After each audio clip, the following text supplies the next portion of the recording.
CD 9.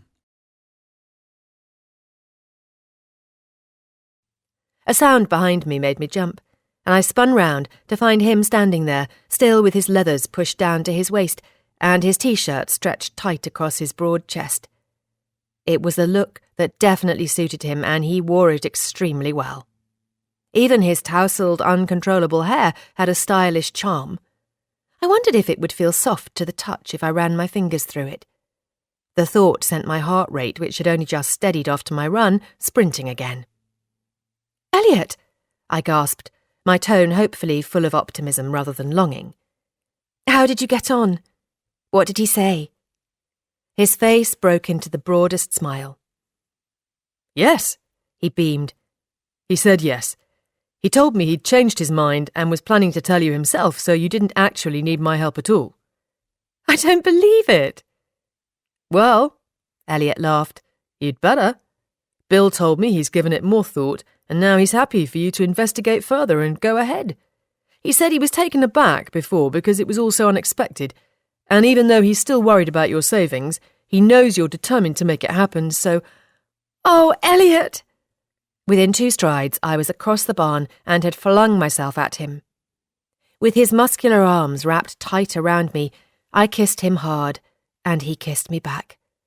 The deep groan which escaped him was loaded with lust, and I pressed my body tighter against him as my libido leapt even higher in response. As one, we stumbled, and my back made contact with the bales. Effortlessly, Elliot lifted me up onto the stack.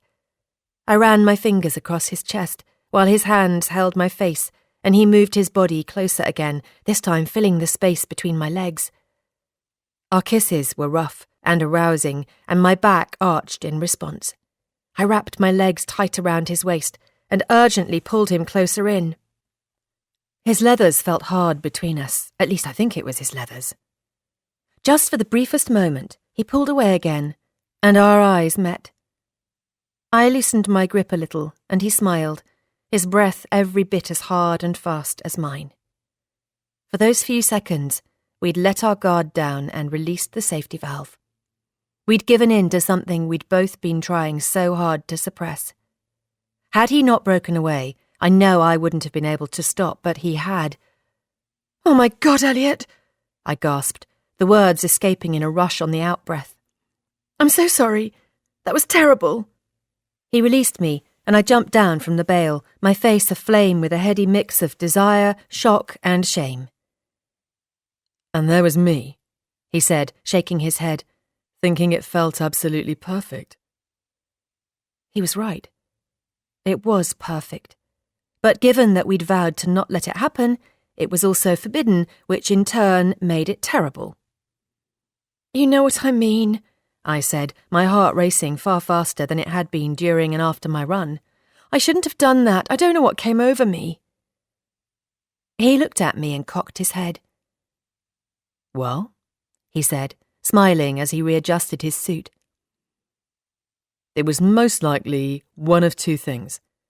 Either my ridiculously rugged good looks finally wore you down and you gave in to temptation, or it was sheer relief that your amazing idea has been given the go-ahead."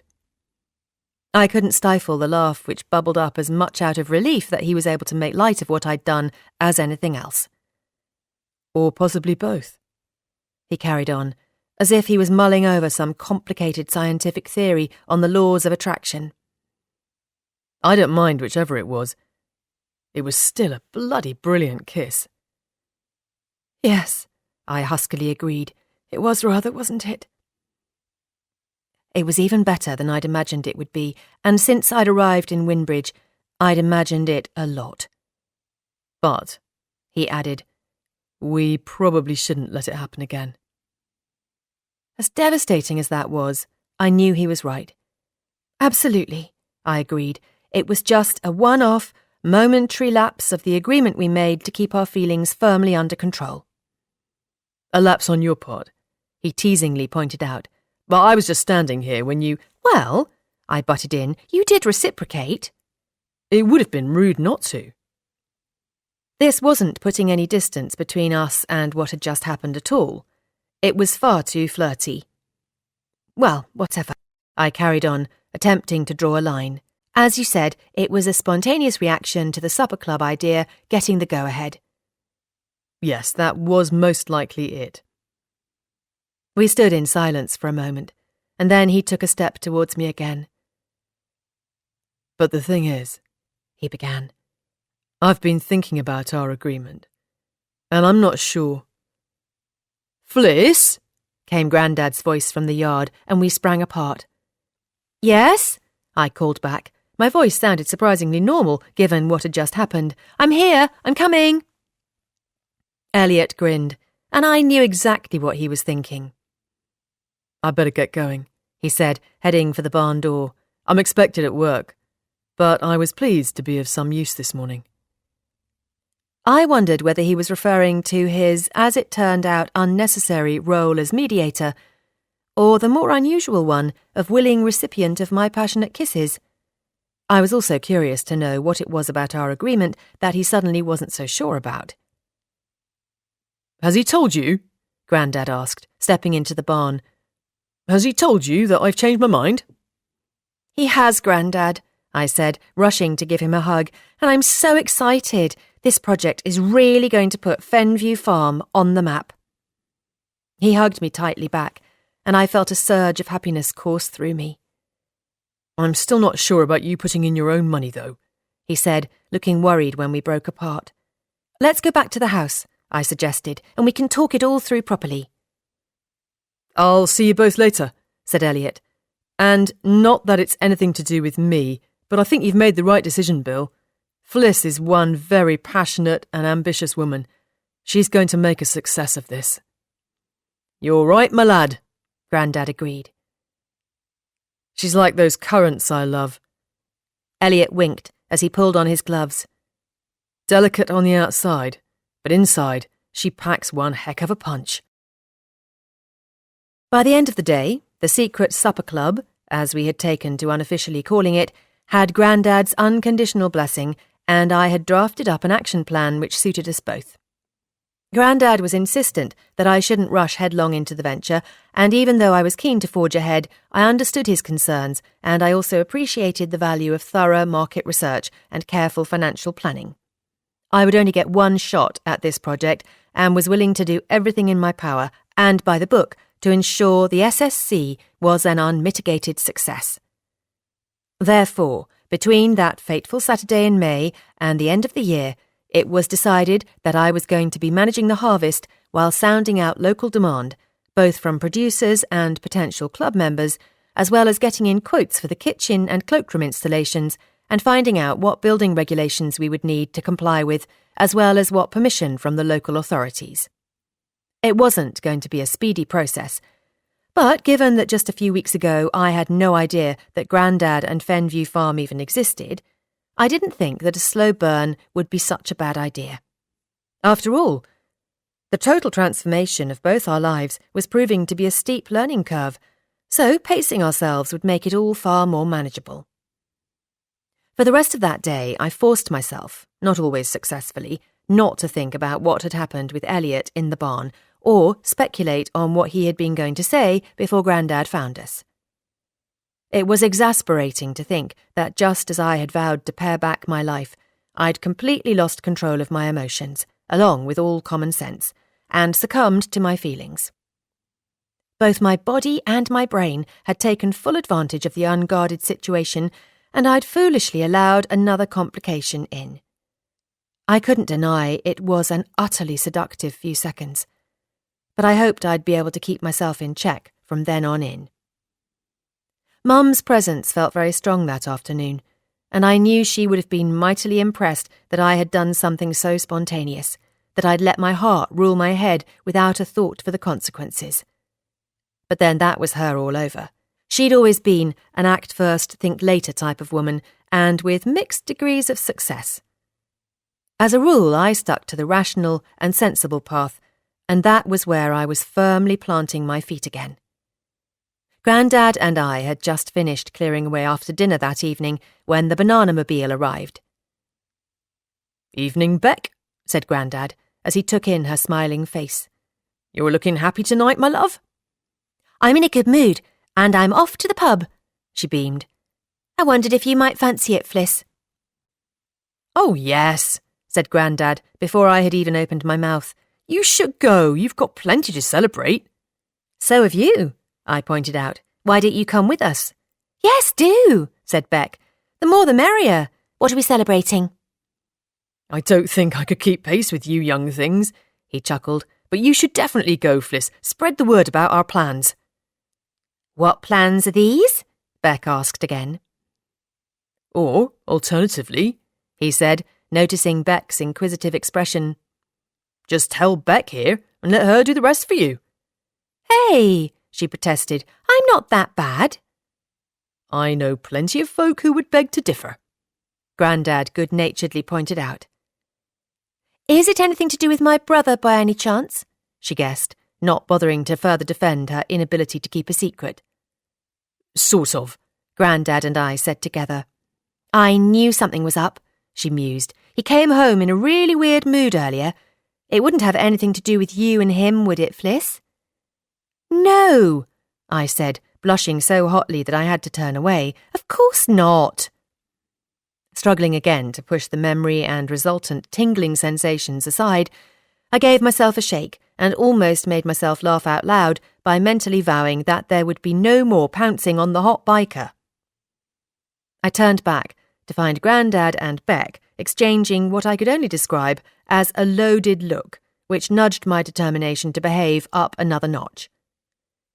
Go and get changed then, Beck urged, with a somewhat unsettling smile. The pub will be closing at this rate. Chapter 21. Grandad left it to me to tell Beck what it was that I had in mind for the farm. She was as excited about it all as I was, but in no way satisfied that it was entirely responsible for Elliot's weird mood. However, knowing it would be a huge mistake to fess up, I kept the real reason for his tiggerish behaviour to myself. Oh, look, she said, as she swung the banana-mobile into the market square. That's Anthony's car, isn't it? Anthony, I said, quickly jumping out the second Beck had applied the handbrake. Are you heading to the pub by any chance? I hoped he was. It would be the perfect opportunity to take him to one side and set him straight about Elliot and tell him that I hadn't been with him in the Mermaid the other night with a view to sussing him out at all. It wasn't until I got closer, however, that I realised Anthony didn't look in a particularly happy frame of mind. In fact, he had a face like thunder. Afraid not, he tightly said in response to my question. I was just about to ring and ask if you fancied a run over to this wine bar I know in Peterborough, but something's come up and I've got to work. What, now? I frowned. Yes, he said, chewing his lip and looking riled. Oh, I said, that's a shame. I meant about him having to work in the evening, not about me missing out on the trip to the wine bar. The Mermaid was definitely more my scene. Well, not to worry, he said, climbing in and starting his car. We'll do it another time. You've obviously got plans anyway. He sounded as narky about that as he did about having to work. Come on, said Beck as he sped away, otherwise we'll never get served. Luck was with me in the pub, not only because it was date night for Gemma and Lizzie and their respective partners, but also because Jake and Amber were enjoying a rare evening away from Skylark Farm too. Just the folk I was hoping to see, I said to Beck, as I took a deep breath and plucked up the courage to approach them. I'll get us a drink, she kindly offered. I'm on the lemonade because I'm driving, but you can have a drink. In fact, I think you should. You've got more cause than ever to be celebrating tonight. You're right, I said. Thank you. I'll have a G&T, please. Something fruity if they've got it. I didn't have time to get too nervous about talking to the group as Amber spotted me and beckoned me over, and Jake went in search of another chair. I'm with someone, I told him when I realised what he was doing. In that case, he smiled, I'll nab too. But we don't want to intrude, I gabbled. I just want a quick word with you all, really. Gemma wafted my words away. Don't be silly, she said. It's a free-for-all in here tonight. There's going to be some music later. Come and meet my other half. Once I'd been introduced to her husband Tom and then Lizzie's partner Ben, and Beck had got served at the bar, we all sat sardine-like around the table. "This is delicious," I said, taking a sip of the very pink gin. "Thank you, Beck." "It's blackberry," she told me, "from the Brambles distillery on the far side of town." "I didn't know there was a distillery in town," I said, taking another flavoursome sip. "Oh, yes," she said. "It's a fairly new venture. You might want to think about asking them to come on board with your plans." I knew that locally sourced drinks would be just as important as the food, and I'd already factored the Skylark Farm cider into my ideas. Brambles gin would be a most welcome addition too, and I wondered if there was perhaps a microbrewery producing beer somewhere about. "What plans are these?" Gemma asked. "Oh, sorry," Beck winced. "Me and my big mouth." "No," I reassured her, "it's fine." This was it.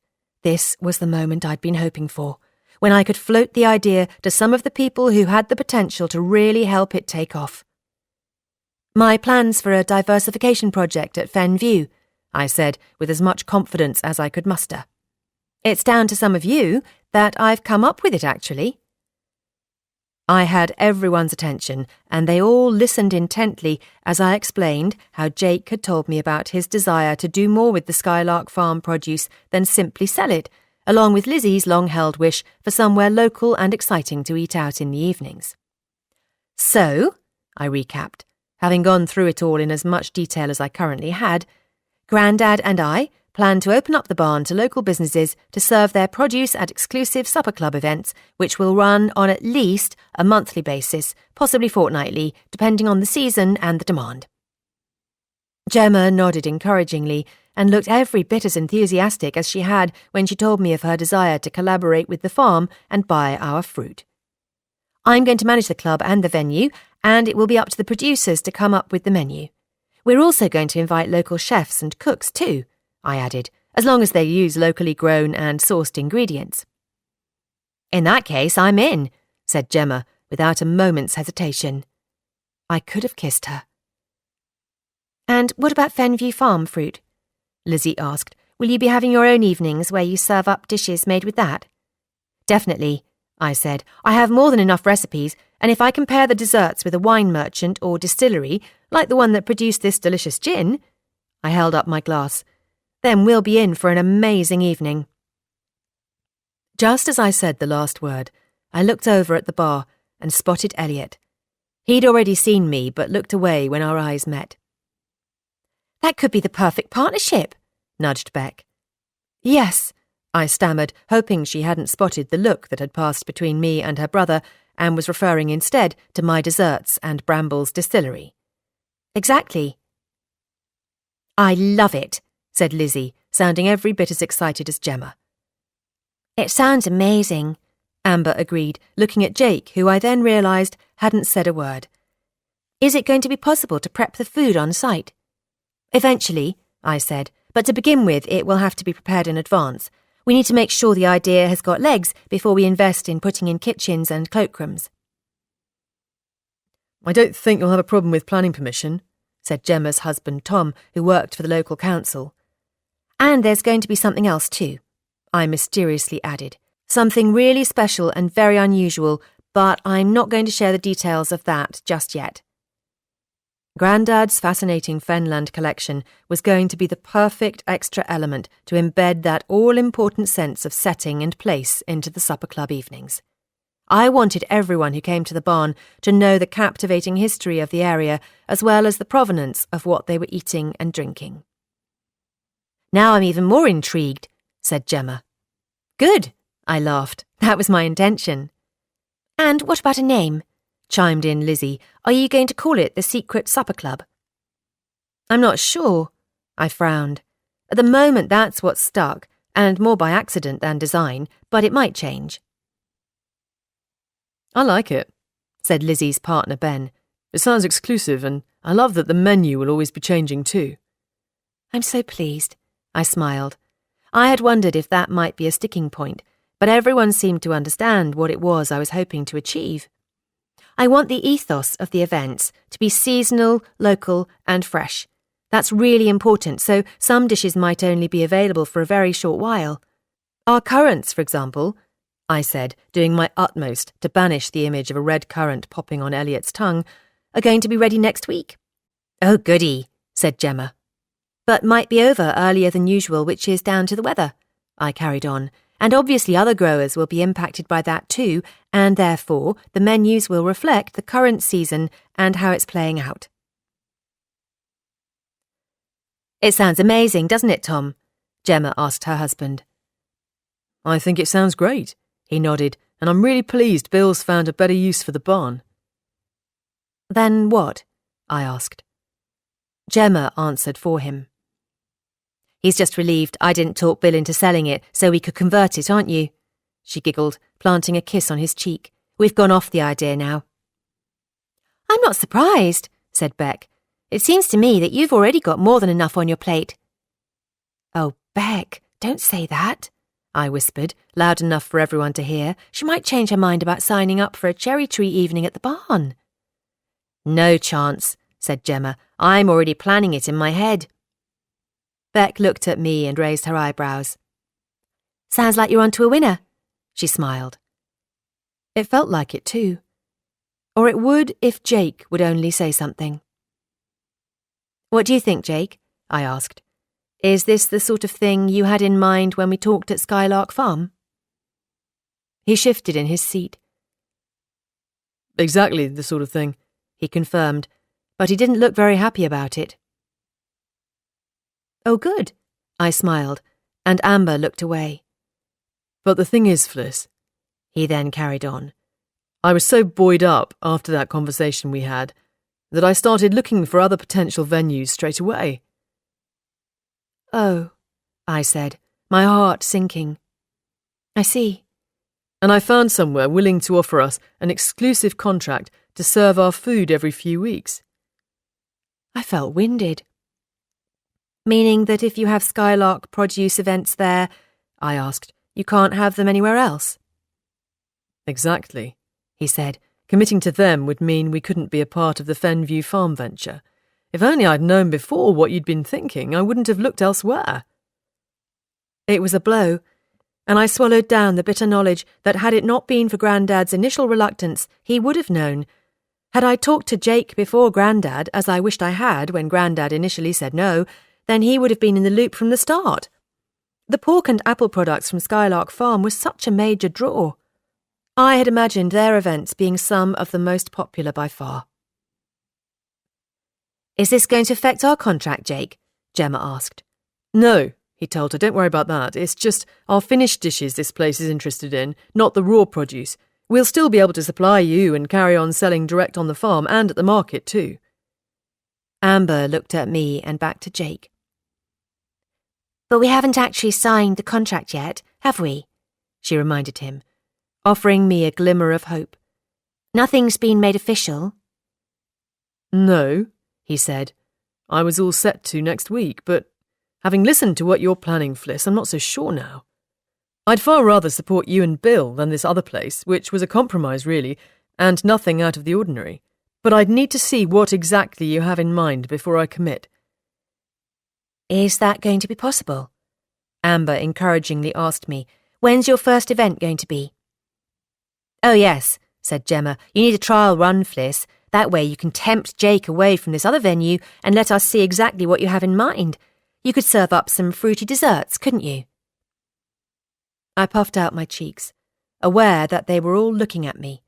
This was all happening far faster than I had expected, and I had no idea what Grandad would say, but I couldn't risk losing potential Skylark Farm supper evenings, could I? How about next Saturday night? I said, embracing Mum's act first, think later philosophy. On this occasion, I thought it more important than my slow and steady approach to things. Are you all free? The answer was a resounding yes, and I gulped down more of my gin. It was mad to think that I would be able to pull it off in just a week, especially with everything else that needed doing on the farm, but I didn't have much choice. It will only be a taster of what I have in mind, I told them all as they chattered excitedly away, and Jake looked at me and smiled. so you can get a sense of what the space is like, and we'll be sitting on straw bales until I can source tables and chairs, so you'll need to bring blankets and rugs because they're a bit scratchy. What about glasses and cutlery? Someone asked. Shall we bring our own? No, I said, I can manage those, and crockery, but my budget won't run to alcohol, so please bring whatever you want to drink. There was so much to think about. I needed to start making some serious lists. Will that be enough, do you think? I asked Jake, to tempt you away from this other place, as Gemma put it. I'll answer that next week, he said with a smile, if that's all right with you. That was fair enough. Grandad might have been a good friend, but this was business we were talking about. Of course, I said, feeling more determined than ever to make it all work. Here's to the Secret Supper Club, said Gemma, drawing everyone's attention again. A brand new venture for Fenview Farm. We all raised our glasses in a toast, and then Ben and Tom headed off to help get the music started, and I went to the bar for more delicious gin and another lemonade for Beck. I take it explaining your plans for the farm went well? Said Elliot, who suddenly appeared beside me. His breath was another gentle caress as he had to lean in to make himself heard, and just like before, I felt my skin tingle in response, only this time more intently. Quite well, I managed to shout back, over the opening bars of a rousing Mumford & Sons tune. Not quite as perfectly as I'd hoped, but... What? Elliot mouthed. I said... Oh, never mind. I shook my head, knowing it would be impossible to explain now everyone was joining in with the lyrics. Dance with me, Elliot yelled, as a few people filled the tiny space in front of the piano and began moving with abandon. Before I could object, he took my hand, twirled me around, and pulled me close.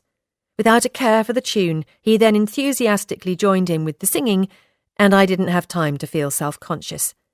But then, looking at his happy face and shining eyes, I found I wasn't.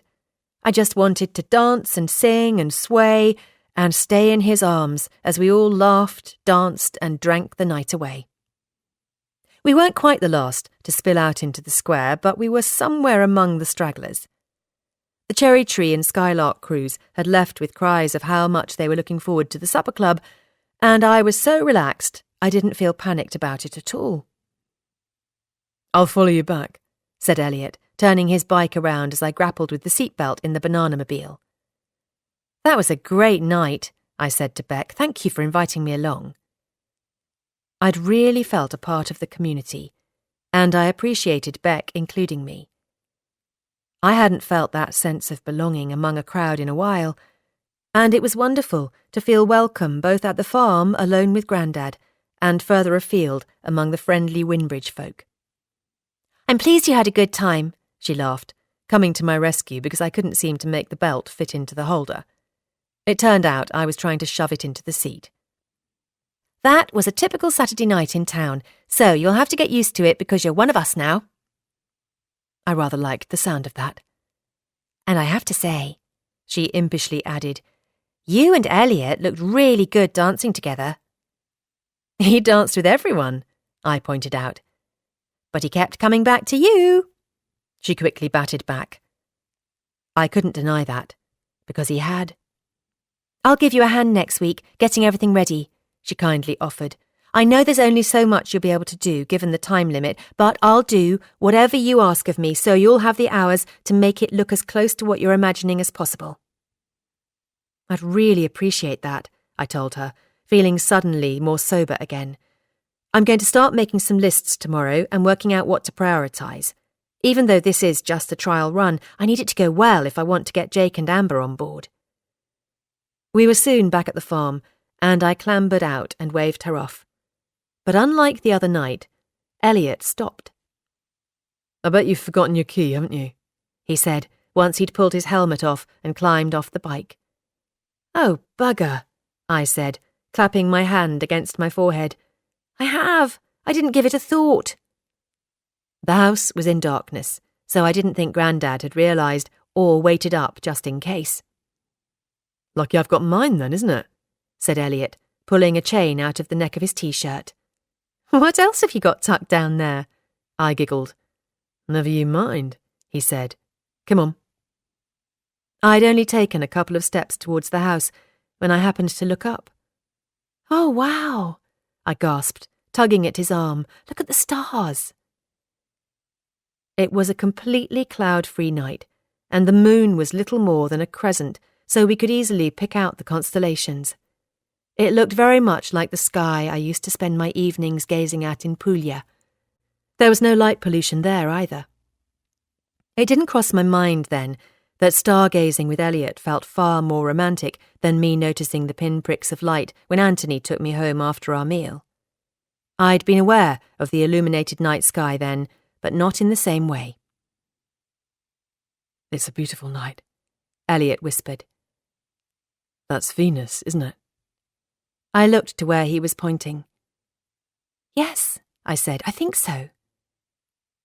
"Associated with beauty and love and desire."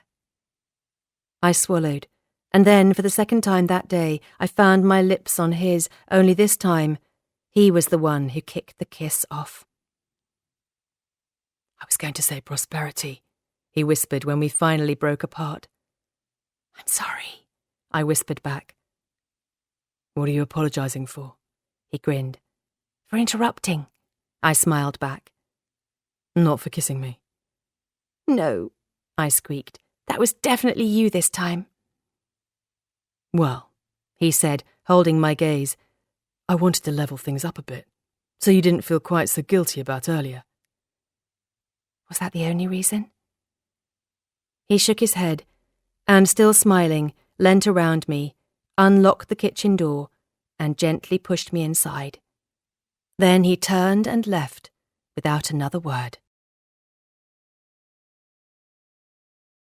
Chapter 22. The next few days were a whirlwind of frenetic activity. Together, Beck and I picked the fruit early in the day, and then she kindly took it with her to town as she was working in the cafe. After she'd gone, I would carry on making lists, giving the barn its basic makeover and devising a simple menu, incorporating the succulent Fenview Farm strawberries to give a flavour of the potential supper club events to come. There was also the added excitement of getting the internet sorted and knowing Fenview Farm's connection to the World Wide Web was imminent. I couldn't wait to have my first video call with Marco, Alessandro and Nonna. As wonderful as my new life was, I missed being able to include them in it, and I was looking forward to combining my two fabulous families. I just knew Grandad and Nonna were going to get along. However, even with the hectic schedule, I was never quite busy enough to stop thinking about what had happened between me and Elliot after our evening in the pub. He might have said that he had kissed me with a view to alleviating the guilt I felt for throwing myself at him first, but his impish actions served to confirm that I wanted to kiss him and I wanted him to kiss me back, again and again. And again. "How's it all going?" I was indulgently mulling over thoughts of kissing Elliot as I was giving the barn one last sweep ahead of arranging the seating and working out how best to incorporate some of Grandad's collection. However, the sound of Louise's voice hastily pulled me out of my fantasizing reverie and put a bit more colour in my cheeks too. "Hey, Louise," I blushed as I leant the broom against a straw bale and shifted focus from her son to her. "So far so good, but there's a long way to go and I'm still struggling to get rid of the dust." With her hands planted on her hips, she took the space in. "You probably won't until you've properly sealed the walls and floor," she practically pointed out. "If I were you, I'd stop sweeping and brushing until you can do that, otherwise you'll just keep kicking it up." "I think you're right," I agreed. "I'm never going to banish it with a broom, am I? I can't wait until the internet's up and running, and then I can start getting prices for things like sealant online." Banishing the moats was going to be quite an undertaking, but one I was very much looking forward to. "And you do know about the auction sales in town, don't you?" asked Louise, stepping further in and looking up at the ceiling and around the walls. I had done the same myself when addressing Anthony's concern about the soundness of the building, but I hadn't found any of the problems he'd hinted at. It all seemed fine to me. Had it not, I would never have suggested having the trial run. I would have been inviting a structural surveyor around instead. No, I said. What auctions are these? Oh, they'll be just the thing for you, she keenly said. They're at the town hall once a month, and they sell anything and everything. It'll be the ideal place to go for bits and pieces for here. You can pick up tables and chairs for practically nothing, and there's always a good range of household items like cutlery and crocks. Oh, wow, I said, thinking of the ever-growing list of things I was going to need once the events, hopefully, took off. That does sound perfect. I'll let you know when the next one is, but bear in mind it's a bit of a mishmash. You probably won't get complete sets of anything. It sounded more appealing by the minute. I wanted the supper club experience to be eclectic and unique, with a vintage twist, so mismatched would be ideal and most likely cost less. I knew I was getting a bit ahead of myself, thinking about decor and design, but now I had Grandad's blessing and the idea had met with such enthusiastic approval from my cherry tree friends, there was no harm in dreaming, was there? Thinking big would hopefully help me convince Jake and Amber that Fenview Farm was the right place to serve their fabulous Skylark produce. That's fine by me, I smiled, already imagining the bargains I would be able to pick up. Perfect, in fact. I had a feeling it might be, said Louise, looking well pleased. Do you happen to know where Bill is? She then asked. He wanted me to come and give him a hand with something. I'm here, he said, briskly announcing himself in the doorway and making us both jump. And Fliss doesn't need to be bothered with details, Louise. She's got more than enough going on. You scared me half to death, Louise tutted, fanning herself with her hand. My temperature's gone right through the roof. You can't do that to a woman of my age without inducing a hot flush. You'll have to wait for me to cool down now. No time for that, he said, walking out again. Come on. I was intrigued to know what they were up to, but Grandad was right. I did have my hands full. I watched them walk away, then turned my attention back to the barn and forgot all about the clandestine conversation happening in the house. Oh my goodness, drawled Beck as I ran her through the proposed list of taster desserts for Saturday night while we were picking the conveniently ripened plump and juicy red and black currants. Can't you just make them all? Yes, I said, thinking of the delicious Anglo-Italian combos I'd come up with. I certainly could. I was going for a fusion menu, the finest Fenview Farm fruit incorporated into my Italian favourites. I had briefly wondered about including Nonna's tart, but the farm cherries weren't ready, and I really did want my first taste of it away from Puglia to be a more private experience, and made with Fenview fruit. Great, Beck smiled, because the semifreddo and sorbet both sound divine. But I'm not going to, I told her. Why not? She pouted. Because if I do, I'll have nothing left to serve later in the season, will I, you clot? That was assuming the first evening was enough of a success to warrant thoughts of doing it again. Beck gave my pronouncement further thought while I fretted on the whys and wherefores of the evening to come. I was excited about the prospect of creating and managing the club, but as Saturday drew nearer, I was also increasingly worried that I wouldn't be able to make it the total triumph I needed it to be. Without thinking, I began to twist and turn the selection of Mum's bangles I had taken to wearing.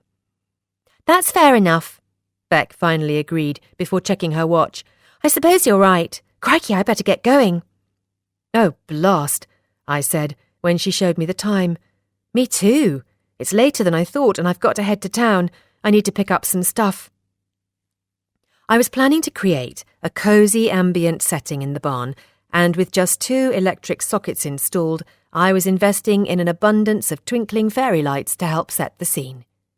The longest strands were going to be powered by electric, while the others, which I could twine around the place settings and bales, were battery-operated. They were something I would be using when and if the business properly launched, so I wasn't worried about the money I would be parting with to buy them. It was all part of my speculate to accumulate and fingers firmly crossed plan. On Grandad's recommendation, I'd called the hardware store in Winbridge, and they were only too happy to oblige me with the lights as they had a few boxes left over from their festive stock. I'd also ordered the batteries from them and added a couple of wallpaper pasting tables to the list as they were cheap and relatively sturdy. I might not have been able to have everything in the barn exactly how I wanted it, but I was determined to get it looking and feeling as good as possible. I hoped everyone, but especially Jake and Amber, would understand that the evening was a work in progress. I was planning to make notes on what everyone thought had worked, along with anything that hadn't. Hopefully there wouldn't be too much to scribble on that page.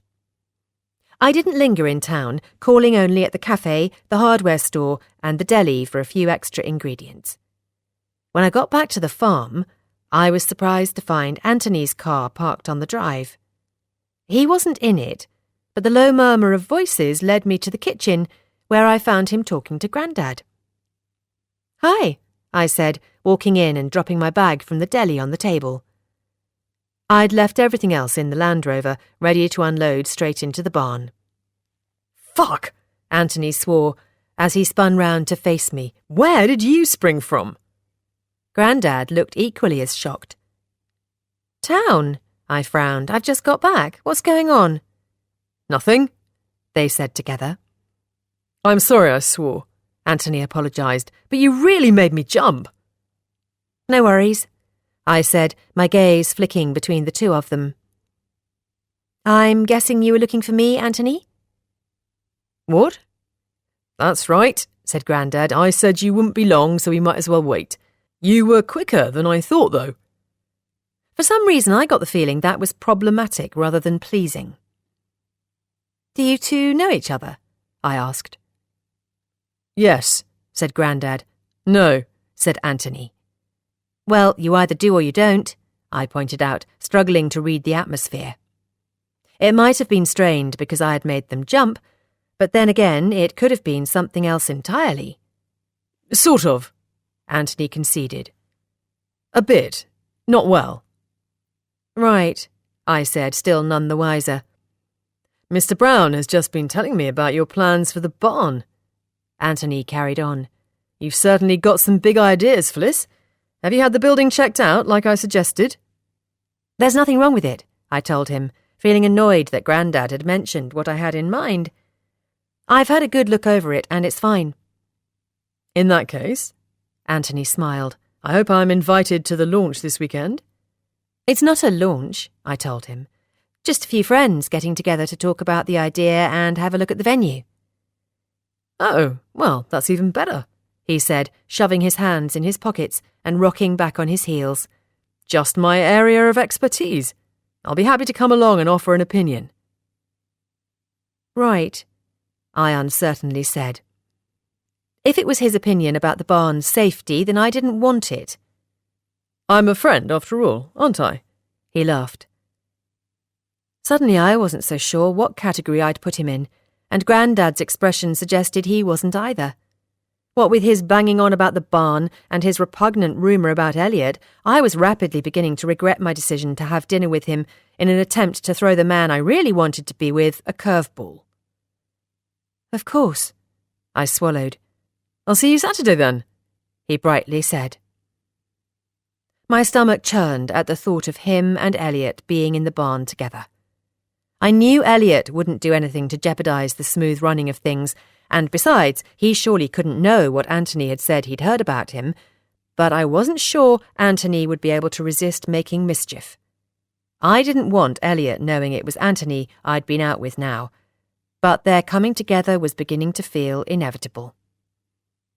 Watching Anthony in the farm kitchen and noticing Grandad's reaction to him, I realised I didn't really know him very well at all, and in the last few minutes, my brain had shifted him from convenient smokescreen to explosive loose cannon. It did nothing to settle my nerves. "What time are you kicking things off?" he asked. 7, I said, or just after. "Well, I'll see you then. I better get going. Bye, Mr. Brown." Grandad didn't answer. "I'll see you off," I said, moving to follow him out. I was hoping to have a quick word. I wouldn't get a better or more private opportunity to make my feelings about what he had told me about Elliot more forcefully known. There was no way I could risk him coming Saturday night thinking I was in two minds about the integrity and motives of Grandad's dearest friend.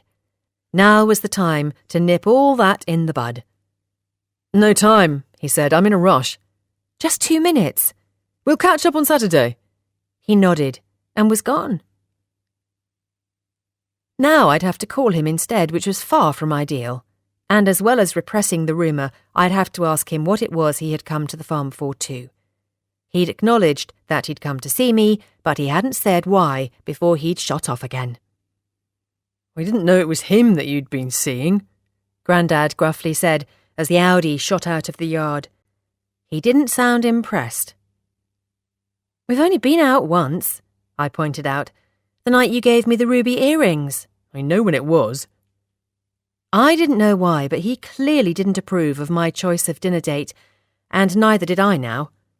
Going out with Anthony had been a huge mistake, and it hadn't stopped Elliot and I falling further for each other either. Truth be told, I didn't think there was anything that could. I woke to rain on Friday, which was no bad thing because it stopped me splitting my focus even further. Unable to pick any fruit, I could justifiably divide my time between dressing the barn and prepping dishes. Even with Beck's help, I still had a mountain of jobs to get through, pretty much all of the most important ones, and time was running out. Marco had always teased me about being a control freak, and I was beginning to wonder if he was right. Maybe I should try delegating a little more. "Commie chef, porter, and General Dogsbody reporting for duty," grinned Elliot, as his face appeared around the kitchen door. "What?" I snapped, looking up from my lists. I didn't have time for messing about, and to be honest, whatever guise Elliot had turned up in, I didn't have time to spare for mooning about over him either. More than anything, I needed to remain calm and collected, and the reaction of my head and my heart to his sudden appearance rendered me incapable of either. "Sorry," he said, sensing the tone and dialing it down. "Not the time?" "Definitely not the time," I agreed. "In that case," he said, turning around, "let me try that again. I was only clinging to humour to make our first meeting after the Snoggate Part 2 debacle less excruciating, but I read it wrong. Hold on, wait there, don't move." He walked back out, and I shook my head. "I really don't have time for this," I called after him, but I was smiling as I said it. A few seconds passed. "Hi," he said, walking back in and looking a little damper than he had been before. "I had a feeling that you might be busy today, so, as it's my day off, I thought I'd come over and see if I could lend you a hand." "Idiot," I muttered, but I was still smiling. "I'm going to sort the internet," he carried on, "but then I'm at your disposal to chop fruit, arrange tables and carry boxes." "The ideal dog's body." "Exactly. And I absolutely promise not to kiss you or even mention what happened before, because that would make it awkward again." I raised my eyebrows and bit my lip. "Bugger," he groaned. "I almost had it, didn't I? Hold on." He went to walk back out again. "Enough," I said, holding up my hands in a gesture of surrender. "You've worn me down. You've got the job, because the last thing I need are more damp footprints trailing in and out of my kitchen." "Excellent," he grinned. "And just as well, because I've got no way of getting home until Beck picks me up." "No bike today?" So preoccupied with my plans, I hadn't noticed he was wearing civvies. "Not in this weather. I'm not a fair-weather biker, but it's been a while since it rained, and the roads are pretty greasy. So, what can I do?" While he faffed and fiddled, setting up the internet, and swore a bit at Grandad's laptop in the dining room, I settled to making the strawberry semifreddo, which was going to be the following evening's star turn. I also baked 6 small strawberry loaves and prepped 3 trays of meringues. They would take ages in the oven, so could be left to their own devices while we dressed the barn. "This is driving me crazy," said Elliot, coming back into the kitchen and washing his hands. "Can't you get it to work?" "What?" The internet. I hoped he could, because I really wanted to talk to the Rossis before the main event. Not that, he said. That's all sorted. You're up and running. Oh, yay! I beamed, resisting the urge to cover him in kisses. What's driving you crazy then? The fabulous smells coming from this kitchen, of course, he drawled. You probably can't smell them because you've been in here all morning, but they are divine. Just as well I made an extra strawberry loaf for lunch then, isn't it? I grinned. Although this one has no glaze. I'll be doing that tomorrow along with dipping some strawberries in chocolate. Elliot licked his lips and I hastily looked away. I wondered what red currants dipped in chocolate would taste like. In case you hadn't worked it out, I said, piling the used pots and bowls together and gladly focusing on a different fruit, tomorrow's theme is strawberries. Very apt, he grinned. The perfect fruit to kick your new business off. Hearing someone else say it, and so close to the event, made it all feel very real, and my heart gave a little flutter. Shall we get this lot washed up before we eat? Elliot suggested, reaching for the washing up liquid. No, I said, feeling wobbly. Let's eat first. I'm famished. As soon as we'd eaten our fill, which took ages because Elliot and Grandad were determined to demolish the entire loaf and sing the praises of every mouthful, not that I objected to their praise because it was just the confidence boost I needed, we tidied away. Then I went to finish setting up the barn, and Elliot followed on a few minutes later. Grandad was in charge of keeping an eye on the meringues, but I'd set a timer on my phone just in case he got distracted. He hadn't seemed quite himself since Louise's visit, and Anthony had left something behind in the ether which affected the atmosphere too. After Saturday, I would try and get to the bottom of it all, but for the moment I had to stay on task.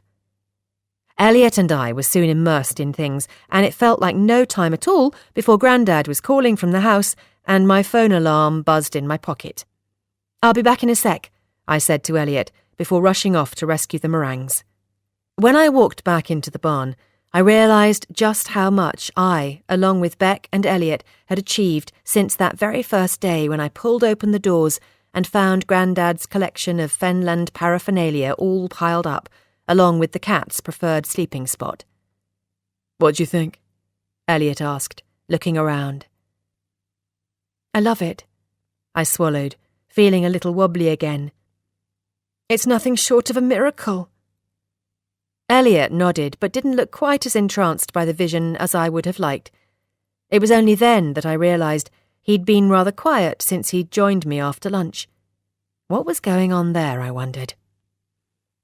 And with all the lights on, I added, it will look even prettier. Rather than try and fill the whole barn, we'd concentrated on setting up one area instead.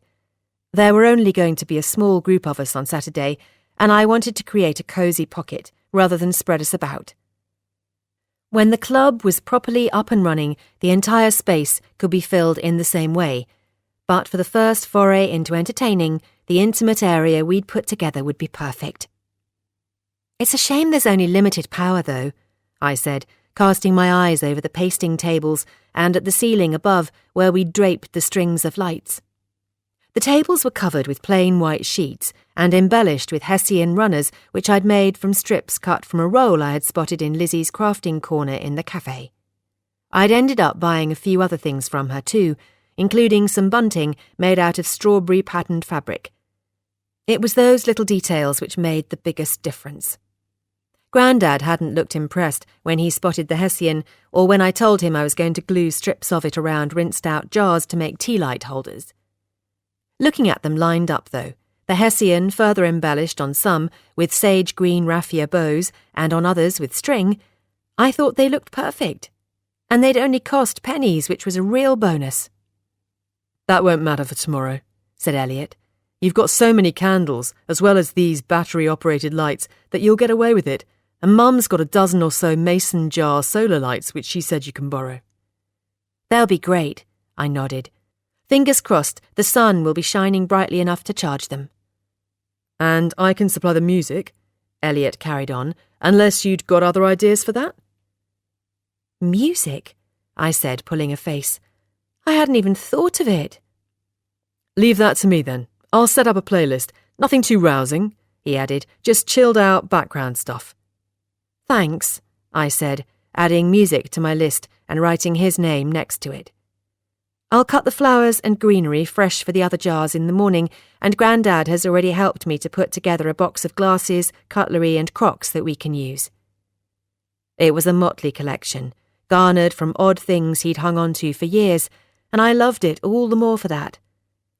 When the club properly launched, I wouldn't be using it because it was too precious, but using family pieces for the trial run felt perfect.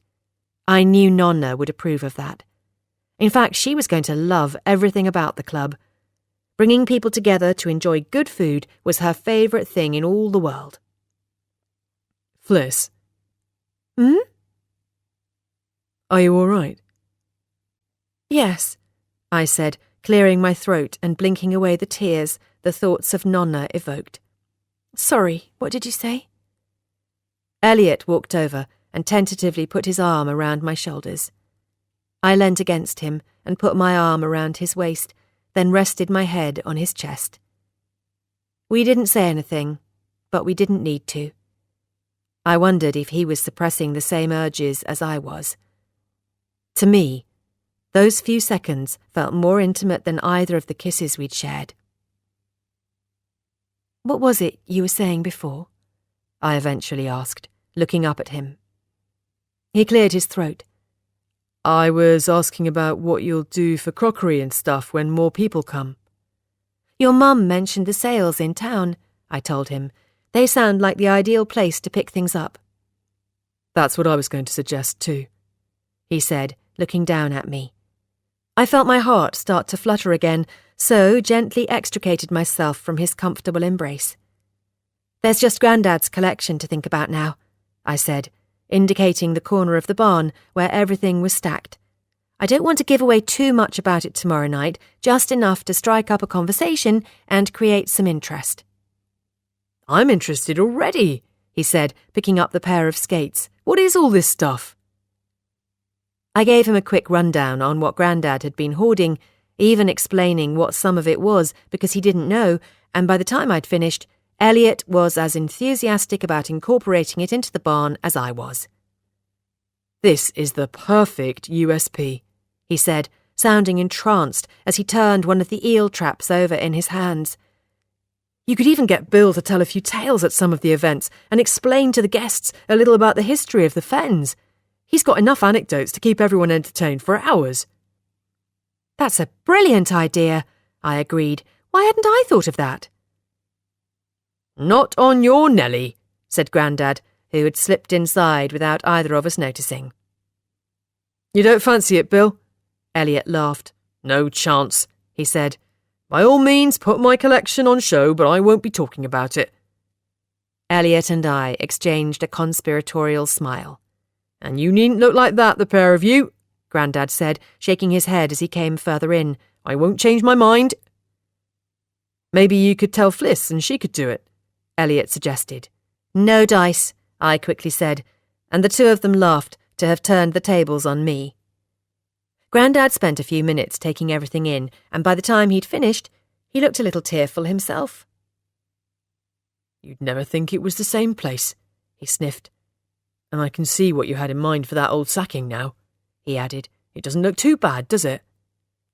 I went to say something, but spotted him wink at Elliot, so knew he was teasing. You've done a grand job, he then said. I never would have believed it could look like this.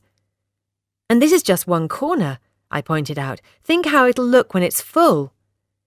Grandad nodded and looked around again. I've made tea, he said huskily, so come up to the house when you're ready. Elliot and I gave him a few minutes to recover. We both knew the significance of what I was trying to achieve and what a difference it could make to the future of the farm. We finished checking everything was as perfect as possible and then pulled the doors shut. I know Beck still wants to help, I smiled at Elliot as I made sure they were bolted tight, but I don't want her seeing it until tomorrow night now. I don't blame you, he agreed. Otherwise the whole town will know what it looks like before you've even started. There is that, I laughed. though I'd been thinking more of watching her reaction to seeing it all set up for the first time. She's helping out in the evening, though, isn't she? Elliot asked. With the serving and stuff? Yes, I said. Between the two of us, we should be able to manage. 3, he said. I'll be helping too, don't forget. You don't have to, I told him. I know you've got a full-on work day, so I wasn't expecting you to. I know you weren't, he said, but I want to. If that's all right. This is a huge deal for the farm, and I want to be a part of it. That is okay, isn't it? He frowned. Of course, I swallowed. I just didn't want you feeling you had to when you'd been on the go all day. I'm more than happy for you to find a seat and let the food come to you. Are you sure about that? He asked, one eyebrow cocked. You're not trying to keep me out of the way, are you? What? I frowned. No, of course not. There was no way I could explain to him that I wanted him in one corner, this guy Anthony, who I'd been out with and who was bad-mouthing him in the other, and never the twain should meet, without revealing the mess I'd made of things. Far better to feign ignorance instead. You're not worried about me bumping into your boyfriend? Elliot then shockingly asked. Who? I blustered. Bill happened to mention after lunch that the chap you went out to dinner with the other week is going to be here. I wondered if that accounted for Elliot's change of mood. I was rather annoyed that Grandad had said anything. Oh, I said, right, yes, he is, but he's not my boyfriend. I only went out with him to... The words had rushed into my mouth before I could stop them, but I forced them back down. Yes? Oh, I said, it doesn't matter now. Well, I'm relieved he's not your boyfriend. Elliot smiled. Because I don't go around kissing women who are already spoken for. I was worried I'd broken the unwritten rule. You haven't, I huskily said. You didn't. That's all right then, he said back. Perfectly all right, I agreed. But of course it wasn't all right. And I was already spoken for, because my heart unreservedly now belonged to him.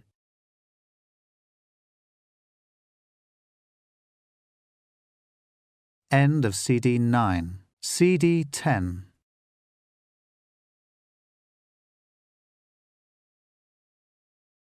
Chapter 23. I lost count of the number of times I snuck out to try and call Anthony that evening. Either my phone signal dropped out before the call had connected, or he didn't answer when it did. In the end, I gave up and resigned myself to hoping that I would be able to grab a few minutes with him prior to everyone else arriving. It wasn't ideal, but it was the best I could do.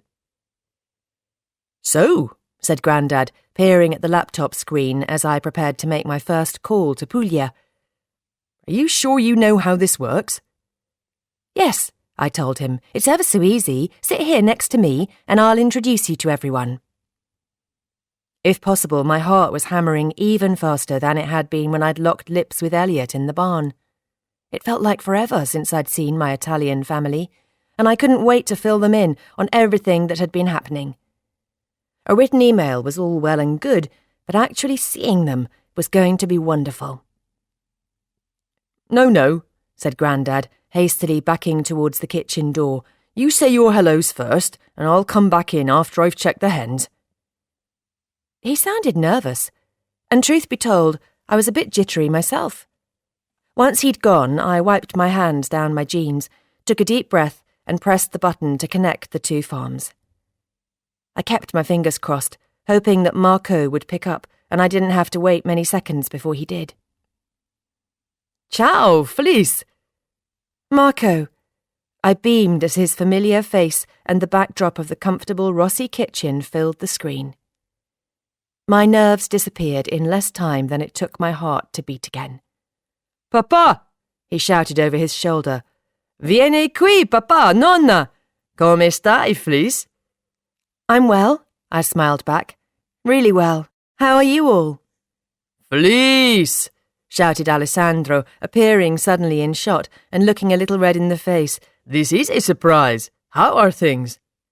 Il mio bambino, I heard Nonna call out before she also appeared. What has taken you so long? Once they were seated so they could all see the screen, I explained that the farm had finally been connected to the internet and how from then on I would be able to keep in touch on a regular basis. Finally, Nonna smiled in approval. And how is life on the farm? Alessandro asked. How is your nonno? Grandad is very well, I said. He'll be here in a minute so I can introduce you, and we have exciting new plans for the farm. I told them all about the secret supper club idea and how the following evening was going to be a trial run. Nonna wanted to hear all about the menu I'd devised and whether her cherry and almond tart was going to be the main attraction. I haven't made it yet, I told her. What? No taste of home? She tutted. I'm waiting until our cherries are ripe, I told her. I want it to be a proper Rossi-Brown amalgamation. She willingly accepted my reasoning and agreed that would make it all the more special. She also gave her blessing to the dishes I'd decided upon, which went some way to settling my jangling nerves. If they were good enough for my nonna, they'd be good enough for our first guests.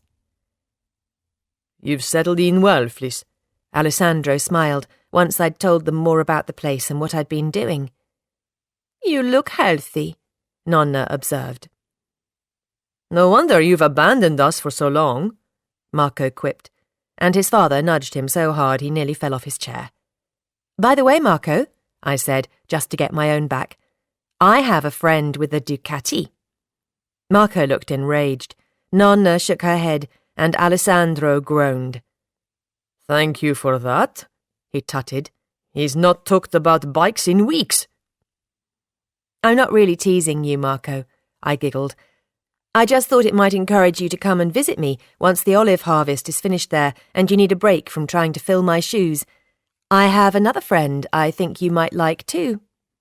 I told him all about Beck, and by the time I'd finished, he was ready to book his ticket to come and meet her. We chatted a little longer, and I was just about to give up on Grandad when he finally crept back into the kitchen. Come and say hello, I insisted, budging my chair along and pulling out another for him. He sat down, looking awkward. Ciao, he then shocked me by saying, Piacere di conoscerti. Nice to meet you, I gasped, as the Rossis all laughed at my obvious surprise. I didn't know you spoke Italian, Grandad. I don't, he said, but I thought I should learn a few phrases now we're all connected. I was more touched than he probably realised. With introductions made, Nonna and Grandad fell to chatting as if they'd known each other forever, and when talk turned to Mum, Alessandro, Marco and I said our goodbyes and left them to it. I could still hear them talking long after I'd had my shower and climbed into bed. It felt wonderful to finally have my two lives running on the same track, but, as comforting as it was, it didn't help me sleep. Throughout the night, my thoughts ran rampant, flitting from how seductive it had felt to kiss Elliot, to then wondering what Grandad and Louise were scheming, and on to whether Anthony was going to say something indiscreet during the supper club. When Saturday finally dawned, it was soft, bright, and, thanks to the rain, refreshed, which was more than could be said for me. No arguments, said Grandad when I winced at the sight of the cooked breakfast he'd prepared. It's going to be all hands to the pumps today, and you'll need your strength. Did your mother never tell you that breakfast is the most important meal of the day? Funnily enough, she didn't, I said with a wry smile. But Nonna did. What a woman, he wistfully said. I heard you talking late last night. I hope we didn't keep you awake. No, I said, you didn't.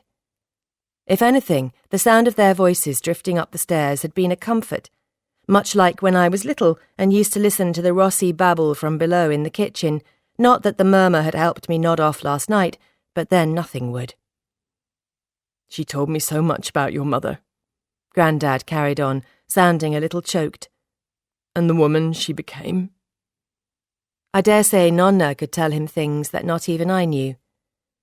It was all rather a surprise, he said with a watery smile, but a good one. I told you she was different to the tempestuous teen you had to try and cope with, didn't I? That you did, he said, turning back to the stove. And Marta and I are going to keep in touch, so I dare say I'll hear more about her soon. I'm sure you will, I smiled, thinking how wonderful it was to hear Nonna's name on Grandad's lips, even with his Fenland accent. Rather than pile my plate high, he added only a little of everything to tempt me, and as I slowly worked my way through it, I began to feel better. So, said Grandad, tucking into a succulent skylark sausage, what's on the itinerary ahead of the grand launch? I had told Grandad of Jake's plans to sign a contract with another venue, and he had apologised for not agreeing to my idea straight away and giving me the chance to get in first. Consequently, he was now as mindful as I was as to how much was riding on the evening's success. Actually, I said, looking down my list, which hadn't been more than a couple of inches from my side all week, thanks to Elliot's help yesterday, there's nowhere near as much to do now as I had expected. It's all finishing touches in the barn and simple makes in the kitchen. The few tasks still to be completed, such as dipping the strawberries in chocolate, were thankfully stress-free and repetitive, real nerve soothers. He's a good lad, nodded Grandad. And it was a pleasure to see you both getting on so well yesterday, even if you did gang up on me a bit. I had a feeling the pair of you would shake down well. We might have shaken down even better if he hadn't mentioned Anthony, but there was no point dwelling on that now. Elliot and I were still trying to keep a lid on things, so it was most likely for the best that he thought I'd got romantic ambitions elsewhere, even if I had denied them when he'd asked. So, said Grandad, pushing away his empty plate, what do you want me to do this morning? Stay out of the way or get stuck in? You can help me make the chocolate-dipped strawberries if you like. They sound wonderful. And they taste amazing, I proudly said. I'm going to go and pick the biggest and the best, and then we'll get started.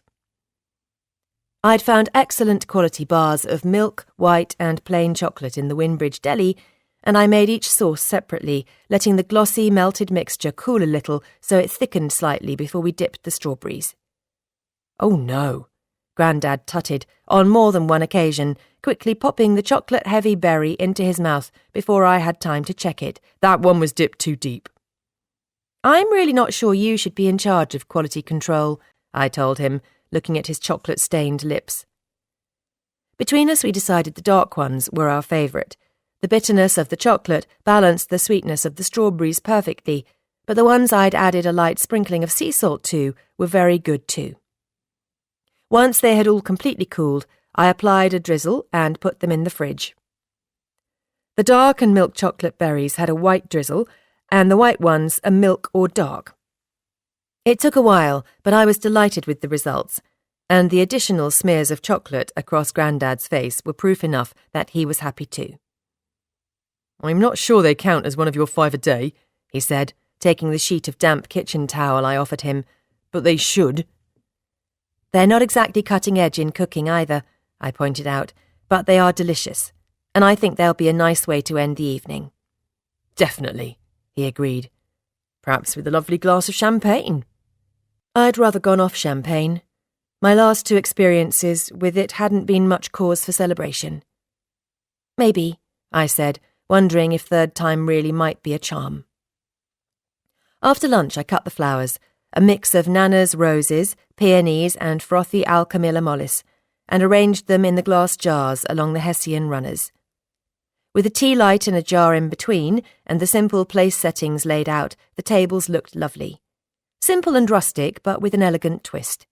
No one would ever need know there were cheap and basic pasting tables underneath. They weren't going to be a long-term solution, but for kicking things off, they were ideal.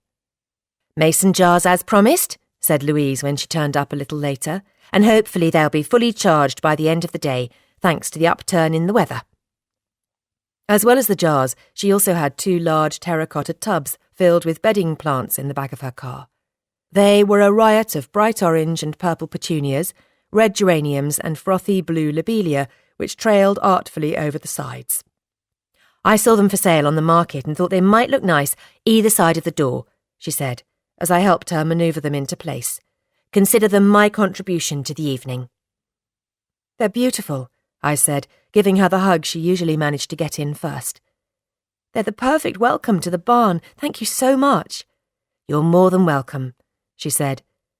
She looked well pleased by my reaction. And I'll be back later to help carry the food from the house. Once she'd gone, I thought about the logistics of using the farm kitchen as a holding area for future events. It would be fine in the short term, as would letting people pop into the house to use the loo, but the sooner we got the building work done, the better. Assuming the club proved popular, of course. If it was all systems go by the end of the year, I hoped the money I had squirreled away would be enough to cover what needed doing. My saving for things as I went along philosophy was much like my brown ancestors. But then, if what I had wasn't enough, and borrowing was the only way to move things forward, then needs must. Chapter 24. I can hear a car, Grandad called from his room to mine when I was getting changed. My fingers fumbled to do up the final button on the floral patterned tea dress, which, out of the few things I had in my wardrobe, seemed to fit the evening best. Teamed with my old but comfy Converse All-Star plimsolls, the ensemble felt pretty but practical. But it's too early, I called back as I swept my hair into a ponytail. I know. Do you want me to go and see who it is? No, I said, taking one last look in the mirror. I'm dressed, so I'll go. Given the time, I'm pretty certain it won't be any of the guests. But it was. Anthony, I said, rushing into the kitchen and finding him already there. You're very early. The sight of him caused a rush of both relief and exasperation.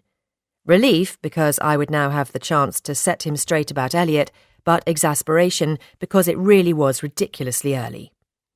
I know, he said, moving away from the dresser and presenting me with a huge bouquet which he had somehow hidden behind his back. But I wanted to give you these and wish you luck before everyone else arrived. They're lovely, I said, taking the cellophane-wrapped bunch. Thank you so much. I'll pop them in a jug for now and unwrap them later when I've got a bit more time. I knew you'd like them, he said, pulling out a chair and making himself at home. I do, I said, trying to sound grateful, even though the gaudy, tortured bunch wasn't my cup of tea at all. And actually, I'm pleased you're early because, although I haven't got time to sit with you, I do want to talk to you. Just give me a minute. I ran back upstairs to tell Grandad who had arrived and that we were going for a walk. He looked about as impressed as he had the day he found out it was Anthony who had taken me out to dinner. Have you got time for a walk? He frowned, looking at the clock next to his bed. I know Judd's early, but you still have things to do. It'll be fine, I reassured him. It will help settle my nerves. I didn't specify what the nerves were about, and just let him assume the obvious. All right, he said, I'll listen out for anyone else. I quickly kissed him on the cheek and went back downstairs to whisk Anthony away. It's about Elliot, I said, the second we were out of earshot of the house. Oh, yes, he keenly said, linking his arm through mine. What have you found out? Nothing, I said, disentangling myself and turning to face him. Absolutely nothing. I can't say I'm all that surprised, he sighed. He's probably too clever to leave any hint. No, I said, cutting him off. I don't think it's because he's too clever to be the sneak you're suggesting. It's because there's nothing to find. You did warn me that what you'd heard was all supposition, didn't you? I did, he hesitantly agreed. And that's exactly what it is, I forthrightly said. The look Anthony gave me as he shook his head was extremely patronising. He's done quite a job on you, hasn't he? He mockingly said. What's that supposed to mean? I flushed, instantly riled. Never mind. Look, I said, whoever was spreading those rumours has got things completely wrong. Elliot's no con man. In fact, he's probably the best friend Grandad's got, and even if he did go off the rails when he was younger, he's certainly made amends for it since. You seem very keen on the senior citizen's saviour all of a sudden.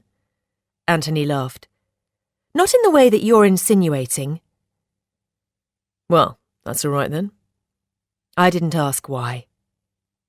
Elliot's a friend, I said, meeting Anthony's gaze and hoping the truth wasn't written all over my face.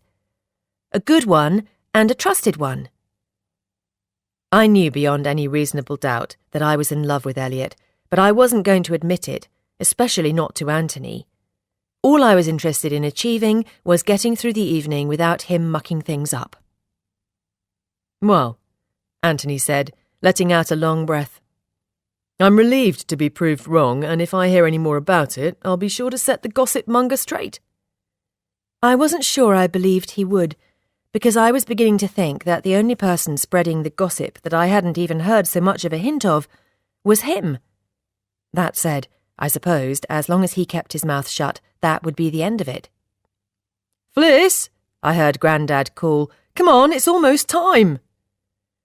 I hoped Anthony really was going to suit his actions to his words, and I rushed back to the barn to make the final few adjustments. Our early arrival spent the whole time getting under my feet and didn't offer to help once.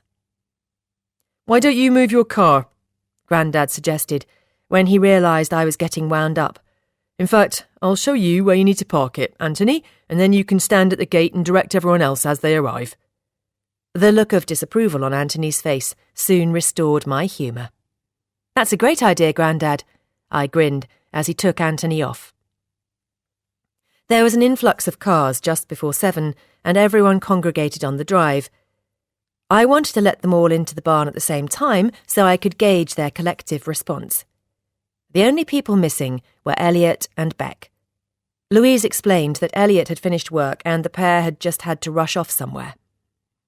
"They won't be long," she reassured me. "They'll definitely be here before you want to start serving the food, but I'm here to help if needs be, so don't worry." I felt rather disappointed because I'd wanted to have the pair of them with me when I opened the doors, but I couldn't leave everyone standing about. So before my nerves got the better of me, I took in the eager faces of my new friends, noting that they'd all dressed up for the occasion and were carrying bags bulging with bottles and blankets. "Evening, everyone," I said, pulling in a breath. "Thank you all so much for coming tonight. I know that you were as keen as I was when I explained about the secret supper club plans in the pub last week." "Hear, hear," quipped Gemma, and everyone laughed. "But," I said, trying not to look at Amber and Jake, "what I want to find out is whether that was alcohol-fueled enthusiasm," everyone laughed again, "or if you really think I'm onto something." The group quietened. "What you'll experience inside the barn tonight is just a small taste, no pun intended, of what I envisage the whole could eventually be, and I'd really appreciate any feedback you'd be willing to offer. I want to hear the good and the bad, but more than that, I want you to enjoy your evening."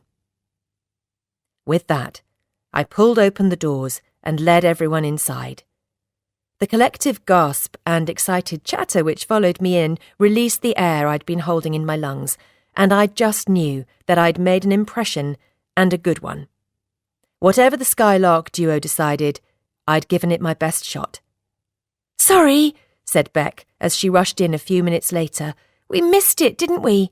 Your opening speech." "Oh, wow," she then added, stopping in her tracks and looking around. "This is amazing." I was delighted that she thought so. "That seems to be the general consensus," I agreed, happily looking around as my guests acquainted themselves with the space, admired the decorations, and listened to Grandad waxing lyrical about his collection. And don't worry, I didn't really give a speech. "So much for Bill not wanting to make an announcement of his own," said Elliot, who smelt incredible and looked gorgeous in an open-necked dark shirt and jeans. "I know, right?" I laughed, glancing over to where he had Jake, Ben and Lizzie hanging on his every word as they passed around an eel trap.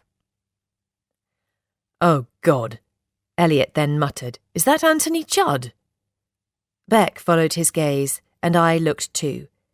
Anthony and Gemma's husband Tom were deep in conversation at the back of the barn next to the table which was laden down with the drinks everyone had brought along. "What's he doing here?" Elliot frowned. He was a total prick at school, and rumour has it he's not changed much. More rumours, although I had to admit this one had the potential to carry more merit than the alleged one about Elliot ever had. "That's who Fliss went out to dinner with," Beck informed him. He's Mr. Helpful. I didn't realise you knew him, and I certainly don't remember him from your year at school. What? Elliot gasped. He's the boyfriend Bill told me about. Grandad obviously hadn't provided a name. He's not my boyfriend, I said again, and we only went out once. Have I put my foot in it? Asked Beck. No, Elliot and I said together. I'll go and get the music sorted, he then added, striding off. Beck tried to stop him, but he was out of reach before she'd realised he was going. I left Elliot to it, and while Beck and Louise lit the many tea lights, I played the hostess and gratefully soaked up the abundant praise and enthusiasm. I did my best to shrug off Elliot's reaction to finding Anthony ensconced and tried not to hone in on Jake and Amber. Undue pressure wouldn't help the supper club's cause, and besides, left to their own devices, they looked happy enough. Have you got a sec? Elliot asked, once he'd set the music playing and had apparently recovered his temper. Outwardly, at least. Beck has something for you. His words reminded me that I had something for her too. I would have to tell her about Marco as soon as I got the chance. This is why we were late, she said, presenting me with a bottle of pink-coloured liquid. It was quite small, and it didn't have a label. It's from the owner of Brambles, she added, eyeing it greedily. One of a very limited trial run. Elliot told him about your plans for this place, and he wanted to give you this. We had to go and pick it up. So it's more a gift from both of you, I began to say, but Elliot cut me off. Now he knew I'd been out with Anthony, he didn't seem to want to give me anything. It's strawberry gin, he said, their first ever batch. Jack wanted to call in himself, but he's running a private tasting session tonight. He asked us to tell you that he'd like to talk to you about a potential collaboration event, combining Fenview fruit with his drinks. Oh, wow, I gasped. That's amazing, thank you both so much. Beck was smiling, clearly delighted to have found me more business, but Elliot looked down in the dumps. I didn't know what to say to make him feel better. With the evening in full swing, it was hardly the time or the place to come clean and explain properly about what I'd been up to. I had thought I was going to get away without revealing any of it, but apparently not. It would just have to wait for now, and in the meantime, I'd try and keep him and Anthony apart. I'll go and put this on the drinks table, I told the pair, but right at the back, so no one opens it. I wouldn't if I were you, said Anthony, who had silently sidled up. What sort of table have you set up for the drinks, Fliss? It looks to me like it's beginning to sag in the middle. Oh, bugger, I said. I thought it would be okay, but there's a lot of weight on that one. I hope the rest are going to be all right. I looked around and found everyone had taken their seats. The rest of the tables looked fine, but then they didn't have the same number of filled bottles on them. I need to rejig it, I flapped, feeling increasingly hot. But it's time to start serving the food. I don't want to keep everyone waiting. We can deal with the drinks table, can't we? Elliot briskly said to Anthony. And Beck and Mum can bring the food from the house while you talk everyone through the menu, Fliss. Sorted, yes? Yes, I agreed, all right. So much for keeping the pair of them on opposite sides of the barn. Right, said Beck. Let's get this show on the road. Talking through the dessert dishes and watching everyone tuck in while Elliot helpfully topped up their glasses was the easiest part of the whole event. Everything tasted delicious, and the cool evening temperature meant there was no melted chocolate or warm drinks. That semi-freddo, said Gemma, closing her eyes, was the best I've ever had. Where did you get the recipe? And more to the point, do you want a job in the cafe? I could do with an extra member of staff who can whip up dishes like that. I felt myself flush under her praise. My nonna in Italy taught me how to make it, I explained to her and Amber, who was also listening. I've got a whole head full of her recipes, so if the supper club doesn't work out, Gemma, I might take you up on that offer. Oh, there's no chance of you taking her on then, Gem. Amber smiled. This place is going to be a hit. Jake and I are already planning winter supper dishes we could serve here. Are you? I gasped. Amber nodded. We are, Jake chimed in, and we want you to add a wood burner to your list. It's already on there, I said, feeling slightly dazed. Are you really going to pick Fenview Farm over your other venue? There's no contest, he told me. The barn is beautiful and the added attraction of Bill's collection is the ultimate cherry on the cake. My head began to spin, and I'd barely had a sip to drink. And Bill took me to look in the wash house and other outbuildings earlier, said Tom, joining in. And I can't imagine there would be any objection to you putting in a kitchen and cloakroom. There's more than enough space for both. I didn't know what to say. I'd always had faith in the idea, but listening to everyone else's approval made it suddenly feel very real. The Fenview Farm Supper Club was going to happen. I couldn't wait to tell Grandad what everyone was saying, and the Rossies. Nonna would be cock-a-hoop to know how fast her Semifredo had vanished. The limited money in my savings account sprang to mind again, and I hoped I would be able to find a way to make the vision I and everyone else imagined the place could be a reality. Tears then filled my eyes, as I wondered what Mum would have made of it all. She had been delighted by what I'd done for the Rossies, and I wondered if she would have felt even more proud here because Fenview was our very own family farm. And you know we'll help, said Beck, cranking my emotion up another notch. Won't we, Elliot? Of course, he nodded, leaning in to refill Gemma's glass. I can wield a sledgehammer as well as the next man. I'm not sure we'll need anything knocking down, I quickly said, but nonetheless felt extremely grateful they were both so willing to get stuck in. Well, a paintbrush then, he smiled. Hey, said Beck, swatting his arm, that's my line. We were all in fine spirits by then, and it was a relief to see Elliot smiling again. I was just about to tell Beck my plans to offer wall space to local artists when Anthony announced he had to leave but couldn't get his car out because of how everyone was parked. Considering he'd been put in charge of parking, I felt a bit miffed about that, but at least his early departure put paid to him saying anything untoward to Elliot. I was hoping we would have more time to chat, he said, when I saw him out.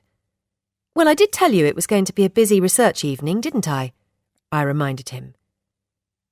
You can get your car out now, said Elliot, who had untangled the mess Anthony had made of arranging the vehicles. Anthony didn't acknowledge him, but pulled me into his arms and kissed me firmly on the lips. I was furious and rigidly unresponsive. I'll call you tomorrow, he said, releasing me. We'll go to that wine bar and talk all this through. I'll give you the benefit of my business knowledge. I didn't want the benefit of his business knowledge, and I hadn't wanted that kiss either. He had no right to go around pressing his lips where they weren't wanted. I took out a tissue and wiped my mouth. So much for him not being your boyfriend. Elliot glowered.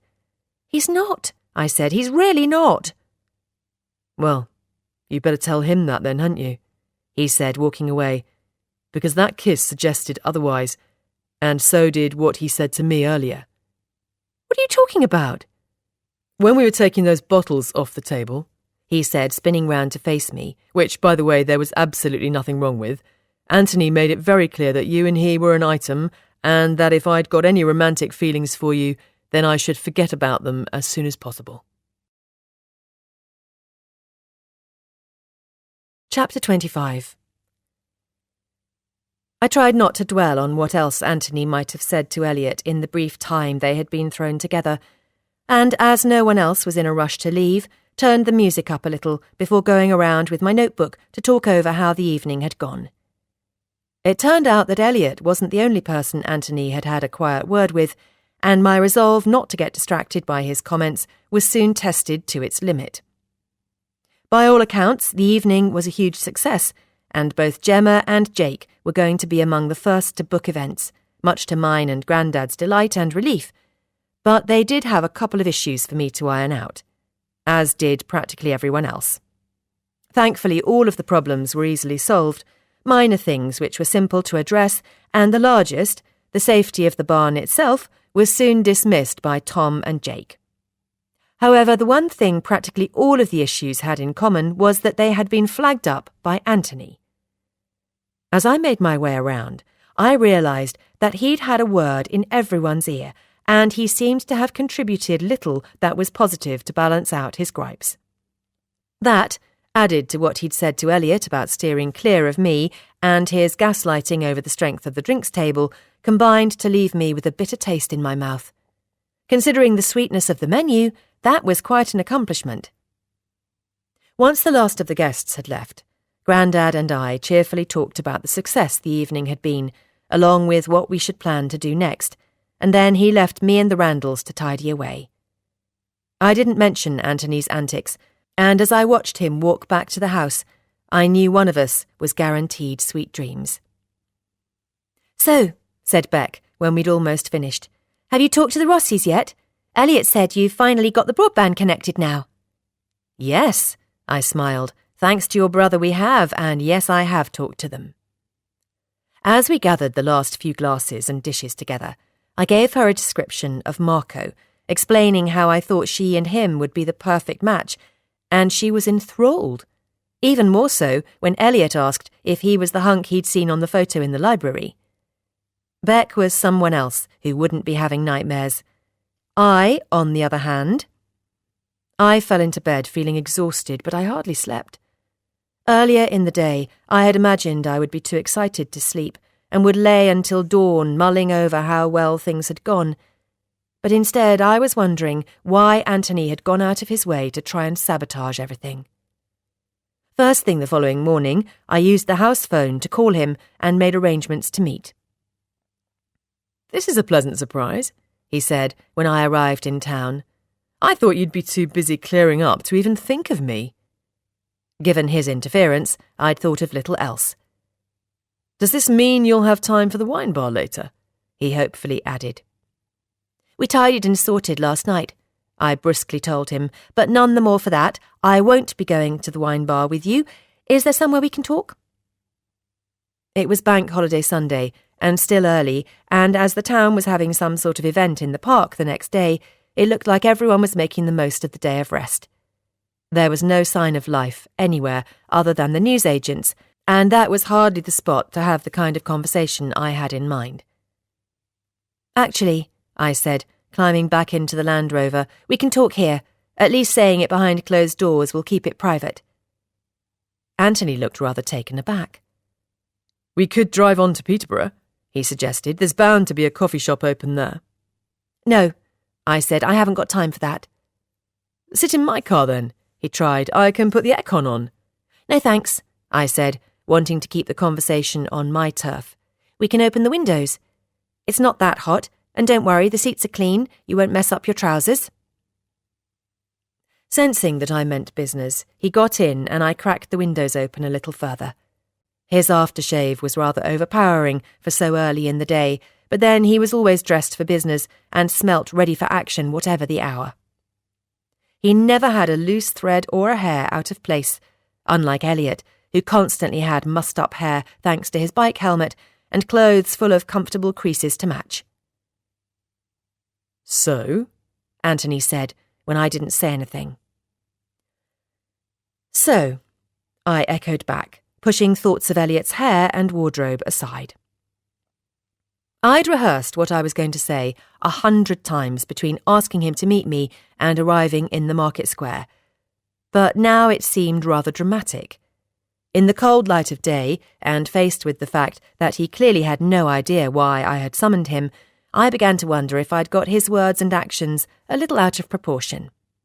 But then I reminded myself how he'd made a point of talking to everyone, including Elliot, and not only about the supper club, and I knew that if I didn't have it out with him, I'd always wonder.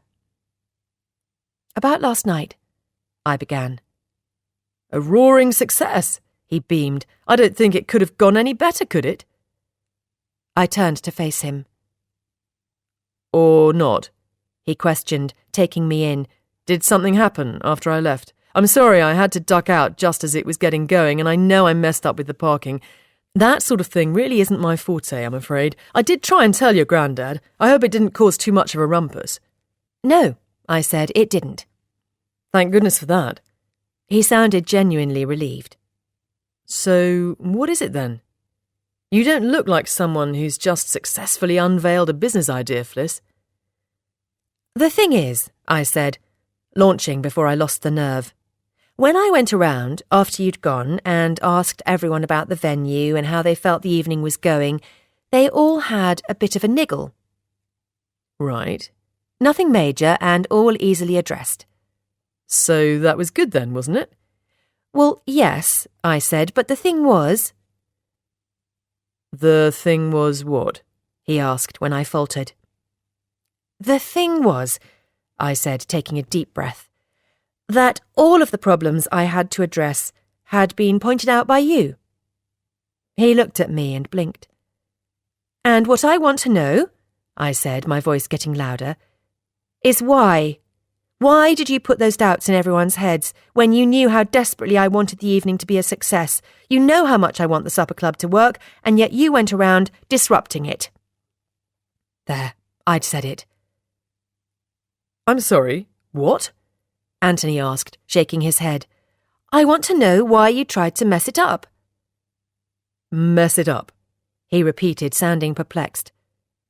Fliss, you told me the evening was supposed to be a fact-finding event, didn't you? Or have I misremembered that? No, I said, you're right, I did say that. That was the point of having a trial run.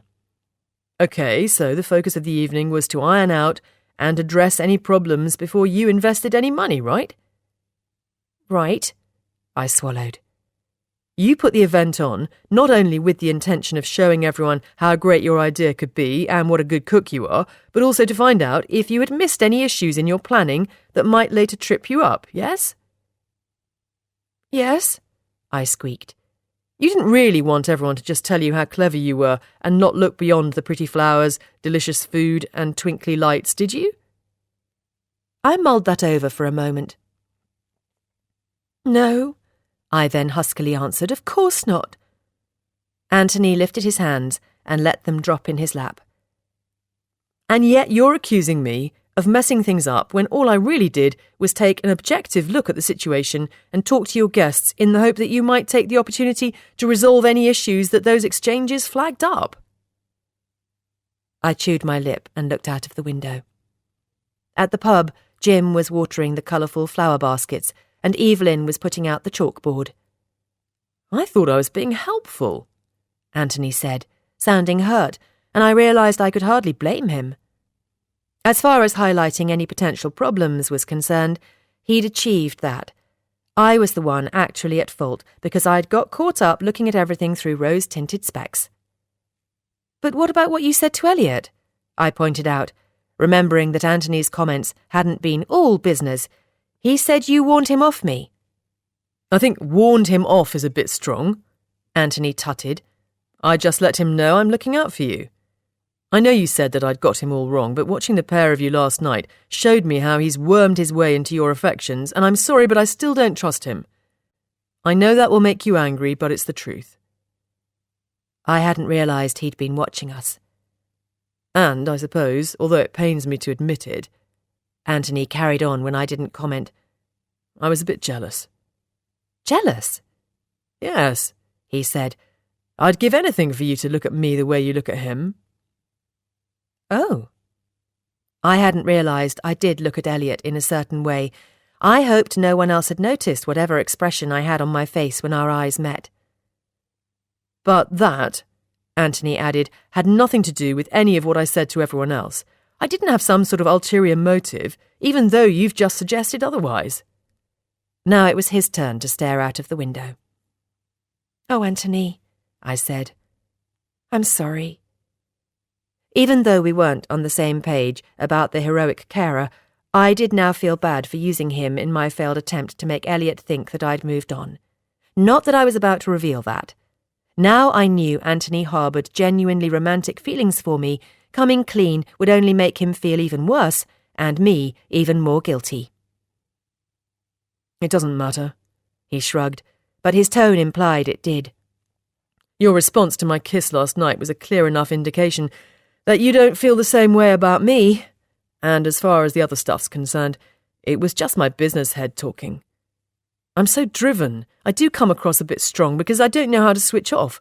I never should have said anything. I'm the one who's sorry. No, I said, you don't have to apologise. I do. I'm pleased you said what you did. You made sure the evening fulfilled its purpose. I learnt loads, and I have a much clearer understanding of how I can make it all happen now. I'm grateful to you, I really am. Although I still wasn't grateful about what he'd said to Elliot, of course. Well, that's good then, he sighed, even if you don't fancy me. I'm sorry about that too, I further apologised. I reached over to squeeze his hand, and as he moved his fingers to grasp mine, the cuff of his shirt slipped back. Before I could take another breath, my mouth had gone dry, my heart had missed a beat, and my shoulders were back up around my ears. "Where did you get that watch?" I gasped, completely distracted from what I had planned to say next. He, however, wasn't at all perturbed by the sudden subject change. It was like he'd flicked some sort of internal switch. "Isn't it a beauty?" he commented, twisting his wrist so I could see it properly. "I found it yesterday in the jeweller's in the courtyard. Second-hand, obviously, which isn't something I usually go for, but it isn't every day that you find one of these." "No," I said, trying to lubricate my painfully dry throat by swallowing hard. "I don't imagine it is." "I paid a pretty penny for it, but it was worth it. To be honest, to begin with, I couldn't believe that something like this would turn up in a town like Windbridge. It's vintage, rare, and in immaculate condition. It was even boxed, can you believe it?" "No," I said. "I can't." Back at the farm, I was both surprised and frustrated to find Grandad was still in bed. With him asleep in the room, there was no opportunity to satisfy my suspicions, and I flitted from one task to another, achieving little and settling to nothing properly. Eventually, feeling desperate for distraction, I turned on his laptop and set about creating the Fenview Farm Instagram account. I would eventually use it to promote the supper club, so establishing a bit of a following before it launched would be a great help. I put the finishing touches on a sunny image I'd taken of the strawberry field with the hens in the foreground, adding as many hashtags as I could think of, then logged off just as the throaty rumble of Elliot's bike met my ears. "Morning," he said as he wandered in, leather-clad, dishevelled, and looking lovely. "Hi." "How are you feeling?" For the briefest moment, sitting in the Land Rover with Anthony, safe in the knowledge that I'd read him wrong and in spite of the fact that he had romantic feelings for me and had caught me looking at Elliot all doe-eyed, I'd felt good. But the sight of that watch had been a huge shock, and now I just felt bilious. "All right," I nodded. "Lots to think about, though." Elliot agreed. "Look," I began, "about what Anthony said." "Do we have to talk about that?" "We don't have to, but—" "Good," he cut in, before hauling himself out of his leathers. "Is Bill about?" It was only then that I realised I hadn't heard a peep out of Grandad. There had been no squeaking floorboards to prompt me to fill the kettle. "Do you know," I said, forgetting everything else, "he's still in bed." Elliot looked at me and raised his eyebrows. "I had to pop into town earlier, and he was still asleep when I got back." "I was a bit worried about him yesterday." Elliot frowned. "I think he's taking on too much." "No, he isn't," I snapped. "I haven't let him." "But with all the changes—" "I'm dealing with those," I told him. "I haven't dumped anything on him, if that's what you're suggesting." "Of course it isn't," he said, looking surprised. "What's got into you, Fliss? I thought you'd be walking on air." I heard a creaking overhead. "There," I huffed. "You've woken him up." "I'll go and check on him then, shall I?" I felt bad when they eventually came down because Grandad did look a bit peaky, even though he insisted he was fine. "Just not used to sleeping for so long," he said, when I commented that he looked pale. "I'm all out of kilter, but I'll be right enough when I've had a cuppa." "I'll leave you to it then," said Elliot, addressing Grandad. "I'm sure you'll be right as rain again tomorrow, but I'll ring anyway just to check." "Fuss over nothing," Grandad smiled as Elliot thrust his legs back into his suit. "But it's been a pleasure to see you again today, my lad." "At least someone thinks so," Elliot grumbled as he zipped up and walked out. "Have you two fallen out?" Grandad asked as we heard the bike start up. "Of course not," I said. "We're right as rain too."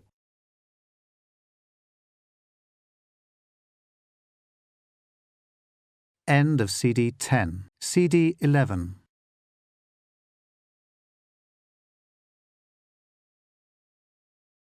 Chapter 26. Worryingly, Grandad wasn't as right as rain the next day and took to his bed for the whole day. We had planned to drive to town to take part in the bank holiday celebrations, but instead he quietly rested, and I caught up with the fruit picking, cleaned out the hens, and carried on writing up my supper club plans. I briefly checked in with Marco again, giving him the good news that Saturday had been a success and Nonna's semifreddo a total triumph. I also passed on Beck's email address and mobile number at her request, and later researched ideas on how best to convert the barn and what official permission we would need in order to get the project underway. In spite of my best efforts to keep my mind occupied, it was still filled with the image of the watch I had seen Anthony proudly wearing. With no way of sneaking unseen into Grandad's room to check, my thoughts were dominated by a cocktail of upset and fear and the tiniest chaser of hope that it was all just an unsettling coincidence and Anthony's new watch wasn't the treasured Brown family timepiece at all. Tuesday dawned with a palpable air of relief because Grandad, although a little pale, was seemingly back to his old self, and once out of bed, only slightly later than usual, I offered to air his bedroom and change the sheets. "Oh, yes, please," he said, enthusiastically taking up my offer and subsequently triggering a pang of guilt. "That would be much appreciated." As soon as I could see he was settled in his chair under the apple tree with the newspaper, I abandoned the bed, went to the dressing table and took out the jewellery box. My hands were shaking as I lifted the lid. Everything was still neatly arranged, but on the bottom layer there was the Rolex box-shaped gap I had dreaded, but known deep down that I would see. My stomach churned, and my hands felt clammy as I returned the depleted box to the drawer. There was no doubting it now. Anthony was wearing my great-grandfather's watch, but why had Grandad parted with it? He had told me it was precious, that it held many special family memories, so why had he let it go? Was this what he and Louise had been secretly talking about? Selling his prized family heirloom, and if it was, then why did Grandad need that sort of money? My guts lurched again as I wondered if at some point in the not-too-distant future he was going to surprise me with a supper club set-up fund. Was selling the watch a decision he'd made after he'd originally dismissed the club idea and before he told Elliot to give me the go-ahead? I sincerely hoped not, because I genuinely wanted to use my savings to get the business up and running.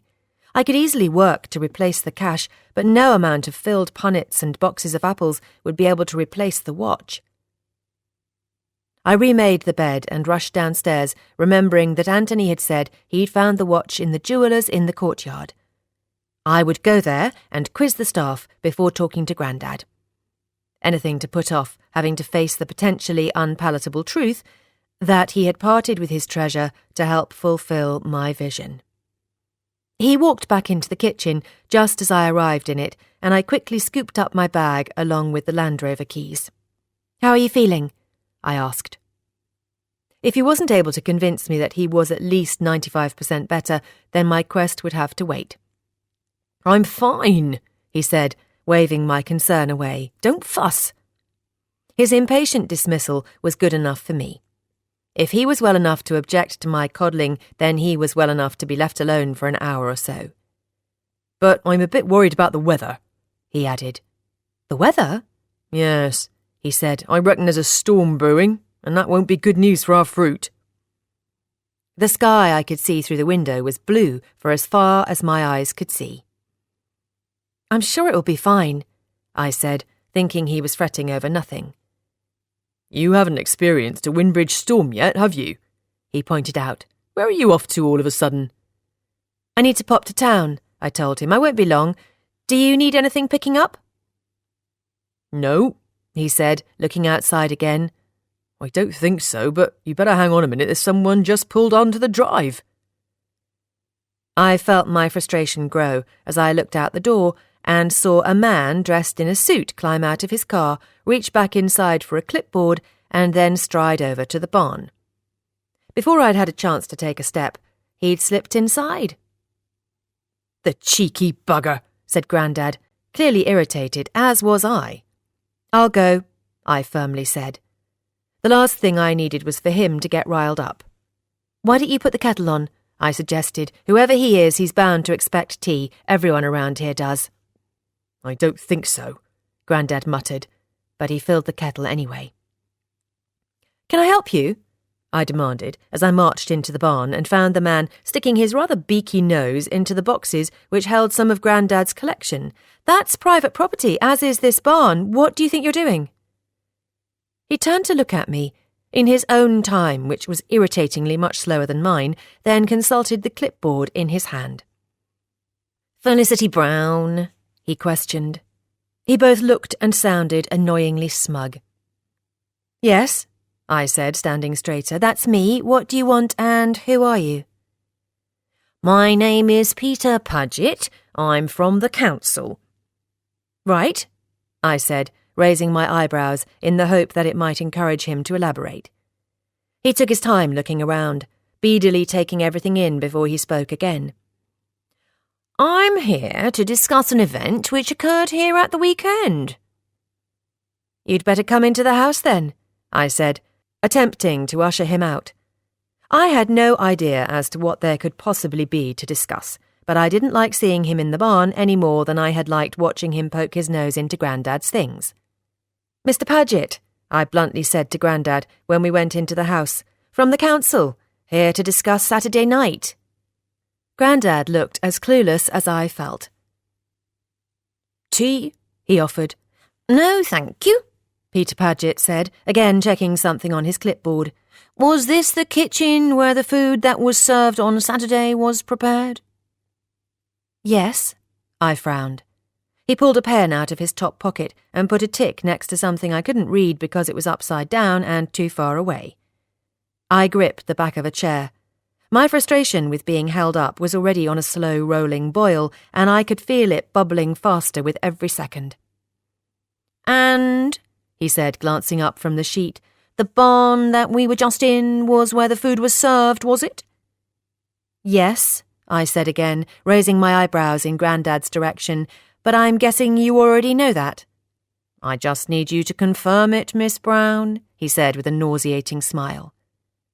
"Have you got some sort of ID?" Grandad asked. "What's with all the questions?" "It has come to my department's attention," Mr. Paget explained in a monotone, and as if he was reading straight from a manual, "that you have been preparing food for public consumption in a kitchen that has not been council approved. As far as I am aware, you have no food business registration, no food safety qualifications, and there has been no visit from the environmental health team. Is that all correct?" "Yes," I shrugged, and furthermore," he continued, "you have also been using the barn outside as a venue in which to serve the food that has been prepared here in this kitchen. That is correct, isn't it?" Grandad and I exchanged another look. "Where are the conveniences for your paying guests?" he continued, having consulted his list and piped up again before either of us could answer. "Conveniences?" Grandad repeated, sounding nonplussed. "Paying guests?" "Look," I said, holding up my hands, "just hang on a minute. The kitchen hasn't been approved, and the barn hasn't been registered because the business isn't up and running yet. It won't be launched until the conversion work has been carried out. And yet you had a function here Saturday evening." "What we had," Grandad furiously said, "were a few local friends visiting to try out some of my granddaughter's wonderful food. No money changed hands, and anyone who needed the loo nipped into the house." "Our get-together Saturday night," I exasperatedly told Mr. Peter Paget, "was nothing more than a dinner party for friends." "I see," he said. "I am going to be converting the barn and setting it up as a venue for hosting supper club evenings featuring different local producers in the future, but right now we're miles away from that. Right at the beginning of the journey, in fact. But if I have to deal with people like you to reach the destination, then—" "Fliss," Grandad cut in. "It was a dinner party," I restated, amending my tone. "For friends, nothing more." "May I ask who suggested otherwise?" Grandad asked. That was a very good question. "You may," said Mr. Paget, "but I am not at liberty to tell you." "Some snake in the grass," I said to Grandad, looking to scupper our plans before we've even started. It certainly wouldn't have been anyone who was here on Saturday. Of course it wasn't, he agreed. I'm sure they reported what was going on with the best of intentions, said Mr. Paget. Their motivation would no doubt have been a concern for public health and safety. I had to laugh at that. There was absolutely no risk to public health and safety, I started. I'll see you out, Grandad cut in, sensing that my temper was about to get the better of me. I can see myself out, said Mr. Paget, thankfully doing just that. Don't worry about the apology for wasting our time, I called after him, or taxpayers' money. Fliss, Grandad scolded, pipe down. Well, I scowled. Well, nothing. If he's the fella we end up having to deal with, then we'll need to keep him on side. We won't have to keep anyone on side, I told him, because this place is going to be perfect by the time we want to register it and launch the business. I'm going to make sure that neither he nor anyone else can find fault with a single thing. But first I want to find out who reported us. What a ridiculously petty thing to do, and what a waste of time. My reckoning is that no one did, Grandad mildly said. Tom works for the council, doesn't he? He most likely mentioned what a lovely weekend he'd had to his colleagues in his office, and that Jobsworth, Paget, overheard and made it his business to come and rap our knuckles before he'd got the full story. I couldn't believe he could be so calm about it. Do you really think that? I do, he said. The council is full of chaps like him. They're always desperate to use the little bit of authority their job titles give them. Now, are you still going to town? Yes, I said, my temper dissipating as I thought of what I was going to do next. Is that all right? Of course, he nodded. Just make sure you're back before this storm hits. I looked out at the still clear blue sky and sunshine. It's definitely coming, he said, spotting my doubtful expression. I can feel it in my bones. The town was quiet after what I imagined were the excesses of the bank holiday celebrations, and therefore I split the delivery of fruit between Gemma and Chris Dempster, so neither would be left with produce they couldn't sell. Both Gemma and Lizzie were still full of enthusiasm for Saturday night, and I knew neither they nor Jake and Amber would have played a part in reporting us to the council. I wouldn't be too long before you head back to the farm, said Lizzie, following me to the cafe door and looking out. There's a storm coming. Not you as well, I tutted. Everyone's obsessed with the weather today, and look at it, a perfect summer's day. Not according to Annie, who was here earlier, she darkly said before disappearing back inside.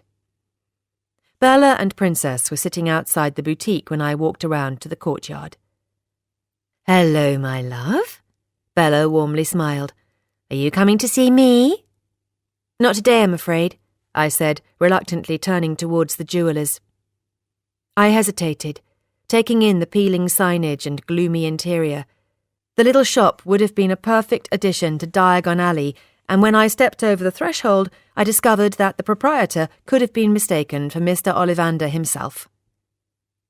Hello, my dear, he smiled. Can I help you with anything, or would you prefer to browse? I do need some help, actually, I swallowed, knowing there was nothing to be gained from prolonging the agony.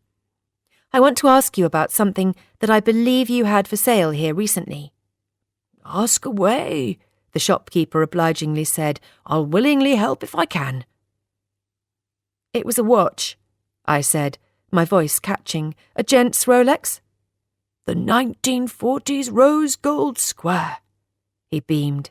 He sounded utterly besotted. That's the one, I nodded. Came in and out as quick as a flash, he said, sounding regretful. If I'd have known, I wouldn't have put it out so soon. I would have liked a bit longer in its company. The arrowhead-shaped batons and exquisite movement, he dreamily added, clasping his hands together. Such a rarity and in such wonderful condition. There was no doubting it was Grandad's watch he was describing, but of course I'd known it would be, what with the Rolex-shaped gap in the jewellery box back at the farm. Coming out of his reverie, the shopkeeper looked at me and narrowed his eyes. There wasn't a problem with it, was there? The person who sold it had more than the usual provenance, and I paid handsomely for it. "Oh, no," I said. "No problem at all. I'd just like to know if you can remember anything about the person who came in with it."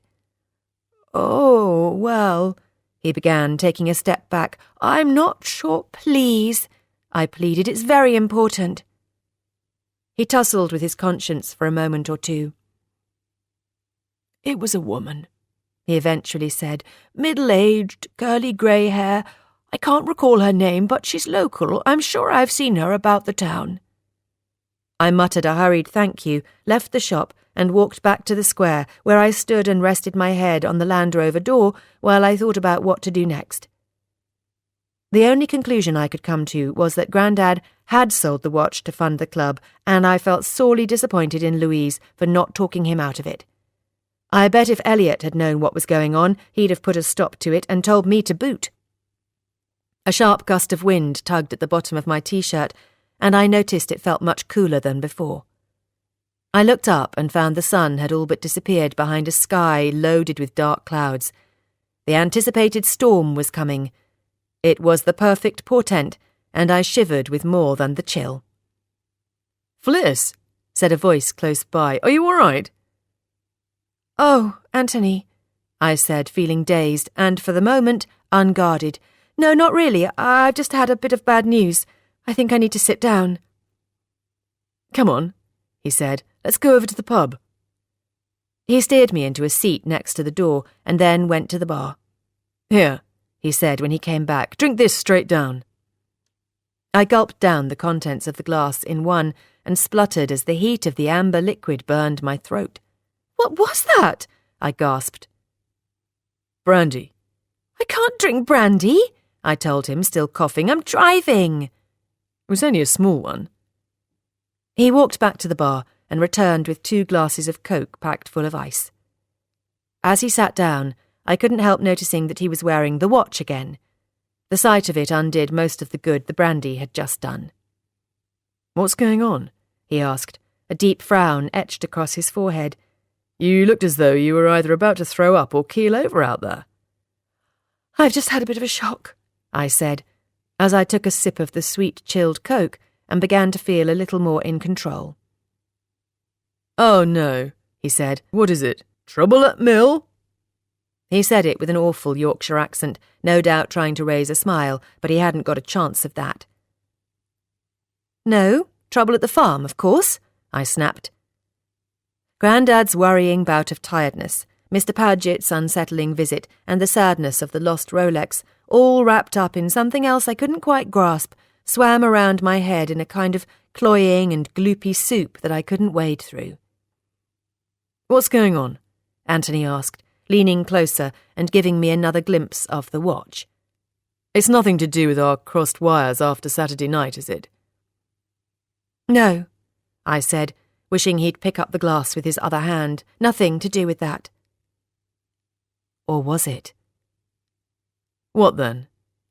I drank more of the Coke and then described Mr. Paget's unsavoury visit, playing for time as I tried to reach whatever it was that was still just beyond my fingertips. "Grandad thinks it was just a misunderstanding," I finished up with a shrug, but it was unsettling nonetheless. Anthony mulled it all over. "I can imagine," he said. "And it does make you think, doesn't it?" "Think what?" "That this whole supper club idea might be more trouble than it's worth." "What?" I blinked. "Well, it's already causing upset and you haven't even started yet," he pointed out. "Only because of someone else's meddling," I frowned. "I thought you thought the idea was a good one." His words seemed to have oiled some cogs in my brain that had previously been stuck fast. "Anyway," I carried on, "that visit's the least of my troubles, really." "There's something else?" "Yes," I said, "there is." I reached for his hand and pushed back the cuff of his shirt. "This watch," I said with a sigh, "belonged to my granddad." "What?"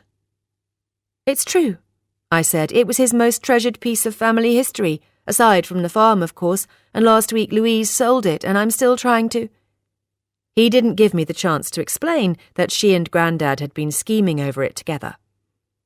"There!" he loudly and triumphantly announced, What have I been telling you all along? The whole bloody family are at it.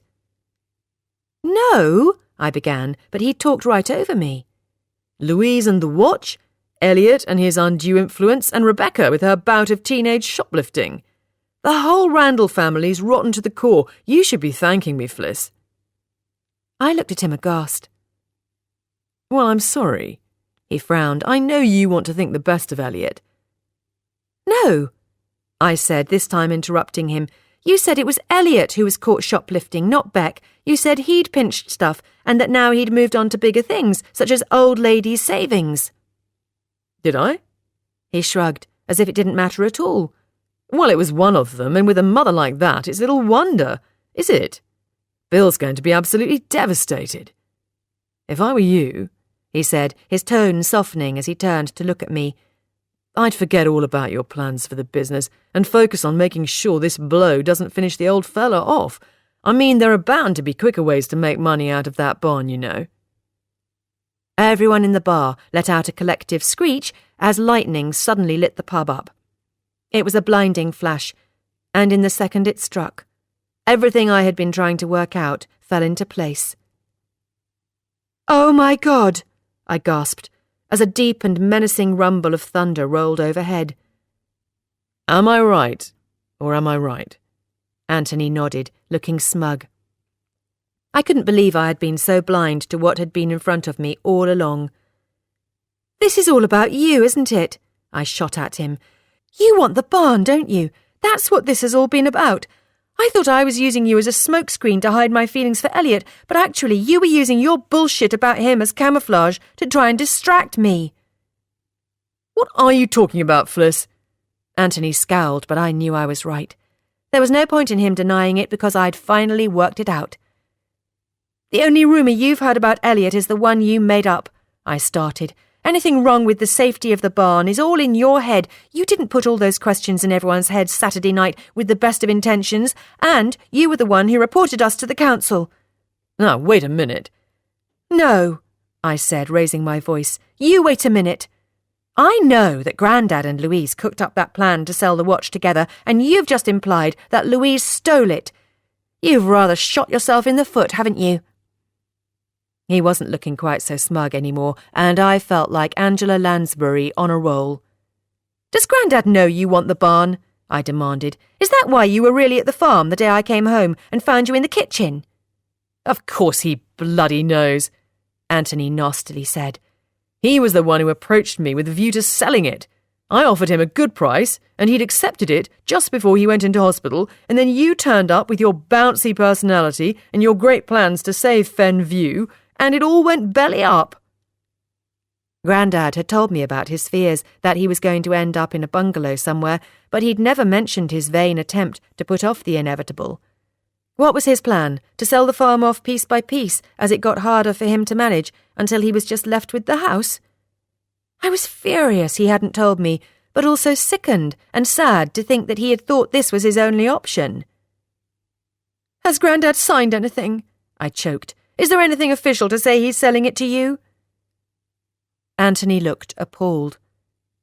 "Do you really think I would have been wasting time messing about with you and making up all this bullshit if there was?" I could hardly believe it. And yet, as everything fell sickeningly into place, I knew it was true. "So you don't wish I looked at you in the same way I look at Elliot, then?" I peevishly said. I felt such a fool, and I could feel tears gathering, but I refused to let them fall. I didn't care in the slightest that Anthony's overtures to me had all been fake, but I did care that I had been so preoccupied with pretending my feelings for Elliot didn't exist that I hadn't realised what Anthony was up to sooner. "You really have been trying to sabotage everything, haven't you?" I demanded, meeting his gaze. "You've been trying to mess it all up with a view to putting me off my plans in the hope that you'll still get your hands on the barn." Now I'd said it aloud, it was as plain as the nose on my face. What a fool I'd been. I thought I'd had the upper hand when actually Anthony had all along. "I've got a buyer for that barn," he loudly said, drawing the attention of the people closest. "I've invested thousands in plans and fees already, and I'm not giving it up. I refuse to be left out of pocket."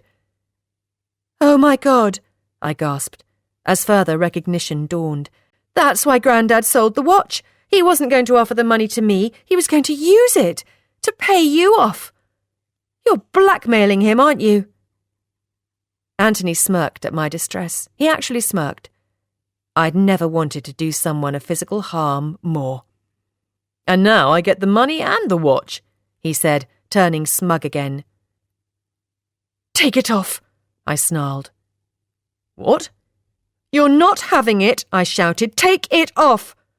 "You must be joking. It's mine. I paid good money for it." "Everything all right?" asked Jim, stepping out from behind the bar and rushing over. When I looked up, I realised our exchange had drawn quite a bit of attention. Another flash of lightning struck, and another rumble of thunder roared as the customers eyed us curiously. "Take it off and give it to me," I said to Anthony, feeling even braver now I knew I had the attention of the mermaid regulars, "before I tell everyone in this pub and the police that you've been blackmailing my Grandad." "I haven't blackmailed anyone," he snarled. "What's going on?" Jim demanded. I looked Anthony straight in the eye, determined that he would see that I wasn't going to back down, and that I wasn't going anywhere until I had Grandad's watch back in my possession either. "Bill was going to give me the money that was rightfully mine," Anthony spat, finally noticing the interested onlookers as he grappled to undo the watch strap. "The police won't see it that way," I told him. "Grandad has signed nothing, and therefore you're entitled to nothing. It would be your word against his. You're the con man, Anthony Judd, not Elliot." "Hey," said Jim, sounding gruff. "What have you been saying about our boy?" "Here then," said Anthony, tossing me the watch and standing up. "Take the fucking thing. It's more trouble than it's worth." "Right," said Jim, lunging for Anthony's arm. "I think we've heard enough out of you for one day." "One day?" Anthony bellowed as Jim propelled him towards the street. "You won't be seeing me in here again." "Fine by me," said Jim, slamming the door behind him. My hands were shaking as I zipped the watch into the pocket of my bag. "Are you all right, love?" Evelyn asked, as everyone turned back to their own conversations. I'd have bet good money on knowing what they were discussing. I nodded and stood up. My legs felt worryingly wobbly. "Looks like you need another brandy," commented Jim. "Better not," I shakily said. "I need to get back to the farm before this storm really hits." "Bit late for that, love," Jim chuckled. But of course, I wasn't talking about the weather. Chapter 27. I had hoped that on the drive back to the farm I would have the opportunity to think everything through, perhaps even run through what I was going to say to Grandad before I returned the watch to its rightful place, but the conditions didn't allow for me to focus on anything other than driving. Clearly, Grandad's lifetime of living in the Fens ensured he knew a whole lot more about the local weather than I did. He had been right to worry about the harvest. If the rain carried on falling at the same rate, there'd be no fruit left. It would be pulp before I had a chance to pick it. My heart leapt into my mouth when I finally reached the farm gate and saw Elliot coming towards me on the Ducati. He was taking it very slowly, but with the conditions so treacherous, coming out on 2 wheels was a ludicrous thing to do. "What the hell are you doing?" I shouted as I climbed out of the Land Rover, and he wheeled the bike into the wash house next to the barn. "Are you completely mad?" We made a dash for it into the house. I was soaked in seconds, and Elliot looked like a drowned rat. I tried to peel my t-shirt away from my body, but it was sodden and melded to me like a second skin. "Never mind me," Elliot demanded, pulling off his helmet, his hair sticking up on end. "Where have you been?" "I had to go into town." "Why? What's happened?" Grandad wasn't in the kitchen, scolding us for leaving damp trails and soggy footprints, and I felt a growing sense of unease. "Nothing, I hope," Elliot gruffly said, "but I've been ringing the house for ages and got no reply, and your phone's not turned on. Beck and Mum are both at work, so I had to come out on the bike." "Bill!" he shouted, making me jump. I quickly checked both floors, but Grandad wasn't anywhere in the house, and we knew he wasn't in the barn because the door was bolted from the outside. He was worried about the storm, I gulped, wringing my hands. Before I left, he said there was a storm coming, but the weather was so bright and sunny I didn't believe him. You don't think he's out in it, do you? I didn't ask him to do anything while I was gone, I hastily added.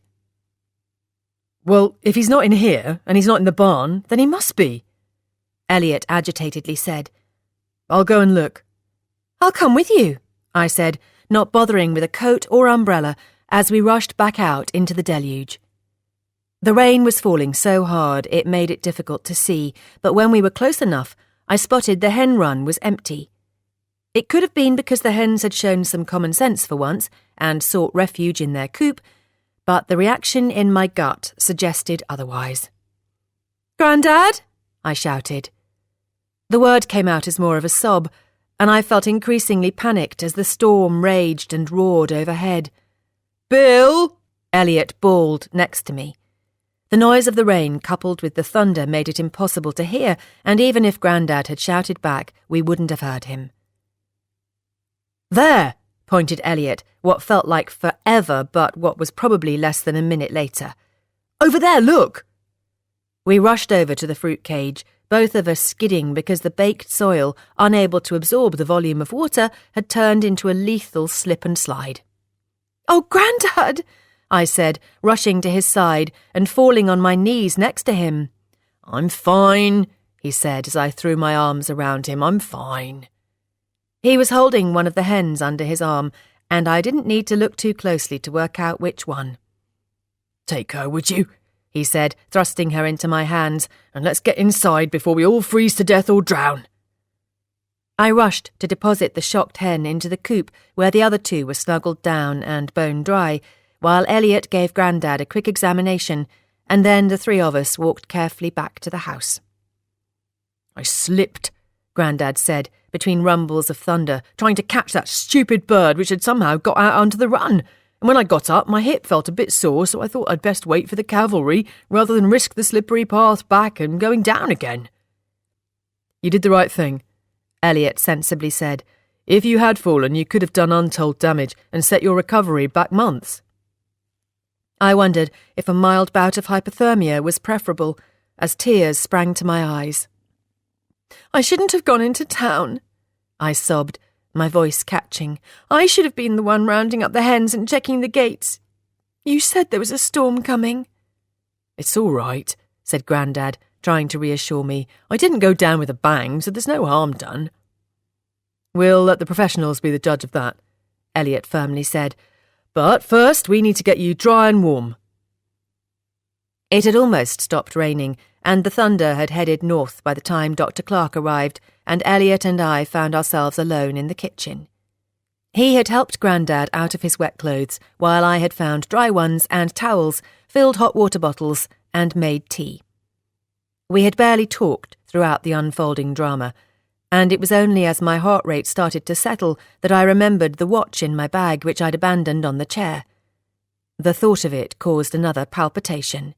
There were so many things I wanted to say and sort out, but for now they would have to wait. "Will they be all right, do you think?" I asked, nodding to Elliot's mud-streaked leathers which hung limply over the door. "They'll need a bit of TLC," he said, "but I think they'll be okay." "Let's hope the doctor says the same about Grandad." I choked, my vision misting again. "I really wasn't gone long, you know, and it was an important trip. I wouldn't have gone at all if I'd known something like this was going to happen." "Of course you wouldn't," Elliot kindly said, which made me feel all the worse. Given that I had previously snapped at him when he suggested that Grandad had taken on too much, he could have used what had happened to prove his point, but that wasn't in Elliot's nature. He was kindness personified. Not that Anthony would have let me believe it. "No damage done," announced Dr. Clark as she strode back into the kitchen and made both me and Elliot wilt with relief. "He's had a bit of a knock, but he'll be okay." "Are you absolutely sure?" I couldn't stop myself from asking. "If I had even the slightest concern, I'd be whipping him straight back into hospital, whether he objected or not," she told me. We all knew he would refuse. Thankfully, all he really needs is a warm bath, his own bed, and some time to rest. We can provide all of that, said Elliot. In abundance, I added. Good, she said. He's just been filling me in on a few things. What a tempestuous few months you and that man have lived through, Fliss. Here's hoping for calmer times ahead. Right on cue, the sun broke through the clouds, and the resident robin began to sing. That would be most welcome, I told her. She nodded and smiled. I'll see myself out, she said, briefly laying her hand on my arm as she passed by. With the doctor's words ringing in my ears, I knew the last thing Grandad needed was the stress of me telling him that I had discovered he'd sold the watch, and why, and that I'd got it back again. That was one conversation that would have to wait. One thing I did want to do, however, was return the treasured timepiece to its rightful spot in the jewellery box. Grandad wouldn't go looking for it because he wasn't expecting it to be there, and I would feel better knowing it was where it was supposed to be. A little later, when I was certain Grandad was asleep, I left Elliot brushing down his drying leathers, then crept upstairs and into the bedroom. "What are you doing?" came Grandad's sleepy voice in response to the dresser drawer squealing like a stuck pig as I pulled it open. In an instant, Elliot's feet were on the stairs and my clandestine quest had flown out the window. "What's wrong?" He frowned. "I thought you were asleep, Bill. Are you in pain?" "No," Grandad said, pulling himself further up the bed. "The noise came from the dresser drawer, not me." "What are you up to, Fliss?" "Nothing," I lied, as my neck and face flushed red. "I didn't mean to disturb you. I'm sorry. Go back to sleep." He snuggled back down, and I walked to the door to find Elliot blocking my way. "What were you doing?" he whispered, looking down at me. "Let's go downstairs," I whispered back, as Grandad turned over in the bed. "And I'll tell you." I supposed there would be no harm in filling him in on what I'd discovered before I told Grandad, although I might have to censor some of the details, such as Anthony's slanderous story about him. No good would come from repeating any of that. "Fliss?" Grandad then gasped, halting me in my tracks. "Where did you get that?" Putting my hand behind my back had kept the watch out of sight from Elliot, but had given Grandad, who had turned over in the bed again, the perfect view. "Where did you get that watch?" came his voice again as Elliot frowned in confusion. With a deep breath and a heavy heart, I turned back into the room, sat on the bed, and carefully laid the watch on the eiderdown. "That's your watch, isn't it, Bill?" Elliot frowned. "What are you doing with it, Fliss?" I took a moment before answering. I might not have wanted to burden Grandad with what I'd found out so soon, but with the much-loved evidence now arranged on the eiderdown, I didn't have much choice. "I got it from someone's wrist," I said, answering Grandad's question first. "And I was trying to put it back in the jewellery box," I added, addressing Elliot's. "But who was wearing it?" asked Elliot, sounding more confused than ever. "Do you want to explain it all, Grandad? Or shall I?" He looked pale as he leant back against the pillows with a weary sigh, and as frustrated as I was that he'd never told me what was going on between him and Anthony, my heart went out to him. It didn't enter my head at that point that he didn't know it was Anthony who had ended up with the watch. "As you've obviously worked it all out, you can," he said. "I haven't got the energy." As succinctly as I could, I ran through what had occurred between Anthony and Grandad prior to my arrival at Fenview Farm, along with the details of what had developed since. "Was this why you initially objected to the supper club idea, Bill?" said Elliot, "because Judd had you over a barrel about the barn?" "Yes," he wearily said. "I thought I was too far in to back out, and then Anthony mentioned money and I thought I could pay him off. I thought that if I could raise enough to cover what he'd spent on the fees and plans he kept on about, then you'd never need know what I'd done, Fliss. I didn't want anything to ruin your arrival and settling in." "I hate that you've been carrying it all and not said a word," I said, shaking my head. "You should have told me and we could have found a way out of it together. You know me well enough. My words trailed off as I realised he didn't really know me all that well at all.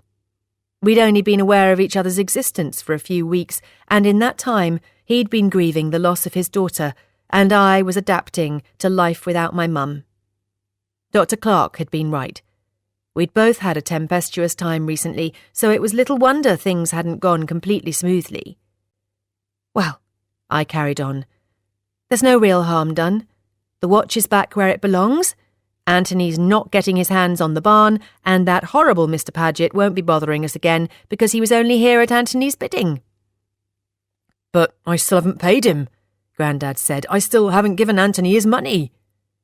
What money? I shrugged. You don't owe him anything. You'd signed nothing, and it was his choice to push ahead, not that I really think he has shelled out as much as he's tried to make out, and besides, I've told him I'll go to the police if he makes a fuss and report him for blackmail. Your agreement wasn't legally binding, Grandad. There's nothing you need to give him, not even the time of day. Are you sure? 100%, I confirmed. And our little showdown happened in the packed pub, so I don't think he'll be showing his face around town again for a while. Jim got the gist of it all, so Anthony's reputation is going to be more than tarnished, even without getting the police involved. But at least I got the watch off him before Jim threw him out. It was only then I remembered that wasn't the only thing the mermaid landlord had overheard. Should I perhaps mention that Anthony had been bad-mouthing Elliot before he heard talk of it in town? Hang on, Elliot then said. Are you telling me that it was Anthony who was wearing the watch? Oh, yes, I said. That's the best part. He spotted it in the jewellers in town and paid a fortune for it. So now he's out of pocket for getting ahead of himself over the barn sale, and he hasn't got the watch he paid thousands for. Yep, I grinned. Given the mischief he'd caused, I didn't think he deserved anything less. Crikey, said Elliot. He's not having a very good day, is he? No, I said, reaching across the bed and handing Grandad the watch. But we are, and you've got a nice little nest egg out of his deception, Grandad. I can't believe, he sighed, wrapping the watch around his wrist, that out of all the men around here, you went out with him, Fliss. Me neither, tutted Elliot. Well, I said, throwing caution to the wind, had we not been trying to hide our feelings for one another, Elliot, then I might not have done. What's this? Grandad asked. Elliot looked at me and grinned. I've been trying to hide it, Bill, he laughed. But the truth is, I'm in love with your granddaughter. I see, chuckled Grandad. And by the look on her face, I reckon she might be in love with you too, my boy. Chapter 28. 6 weeks later. The weeks that followed were filled with halcyon days. There were no more storms, meteorological or otherwise, and the harvest was, according to Grandad's farm records, set to be one of the best ever. There was a constant supply of strawberries, red and black currants, gooseberries, raspberries, and most longed for of all, cherries. The fabulous Fenview farm crops kept the cafe, market stall, and Jake well supplied, as well as the farm kitchen, and with life finally settled, we had gone all out planning a wonderful summer party to celebrate everything Mum's final words had gifted us. With my laptop set up on the kitchen worktop, I'd finally baked my first cherry and almond tart, using Fenview cherries, of course, and with Nonna watching in the background and offering occasional words of advice and encouragement. We'd said ciao after it was safely in the oven, and as the room filled with the delicious scent, I knew I'd carried out her instructions with aplomb. My mouth watered for that first exquisite mouthful as I took it out of the oven, but I was going to resist tasting it until the timing was just right. Everything all set? Elliot asked, as he wandered into the kitchen the day of the party and slid his hands around my waist. I think so, I said, twisting around to face him. I've pretty much made double of everything just to be on the safe side. He kissed me deeply and for the longest time, making my temperature soar even higher than the stuffy kitchen had managed, and my pulse raced to match it. I had eventually told him what Anthony had said about him, and just as I knew he would, he shrugged it off. Had I been in his shoes, I would have wanted to bop Anthony on the nose, but that wasn't Elliot's style. Also, as I had predicted, no one had seen Anthony since our showdown in the pub, and that was also fine by me. Life at Fenview Farm was all the sweeter without him popping up in it. I'm not sure the man from the council would approve of these shenanigans in a food preparation area, I sighed when we finally broke apart. Just as well this is an invitation-only party then, isn't it? Elliot beamed, pulling me back in for another lingering kiss. Yes, I smiled back, and he's definitely not invited. Practically everyone else was, though, and that was why I'd spent so long in the kitchen throughout what had been the hottest week of the year. Sorry to interrupt all your hard work in here, Grandad laughed as he caught us mid-kiss, but I don't suppose there's any chance of a cup of tea? Of course there is, I told him. I'll cover this last batch of muffins and then I'll get the kettle on. I swatted Elliot away and sent him off to deliver the day's harvest. He was using his belated summer holiday to help me and Beck, who was spending hours on FaceTime to Marco on the farm, which was wonderful because it meant we got to spend every day together. Neither Beck nor Louise had been at all surprised when Elliot and I made our feelings official. Beck reckoned she'd long since worked out that Anthony was just a distraction, but she hadn't deciphered what he'd been up to. Elliot arrived back from delivering the fruit at the same time his sister arrived with Louise, bringing yet more decorations for the barn. Rather than set up just a small corner of it again, Grandad had insisted that we filled the whole space. It had been another cost-effective makeover, but every bit as pretty as the last one, and I was very much looking forward to welcoming more people to the farm to see it. Combined with the dishes I had spent so long preparing, the superb setting was hopefully going to guarantee yet another truly memorable evening. I'm not sure you should be driving in that state, Beck, Elliot worriedly said as they walked into the kitchen. What's up? I asked. What state? Nothing, Beck dreamily said. I'm fine. She did look a bit wistful, definitely vaguer than usual.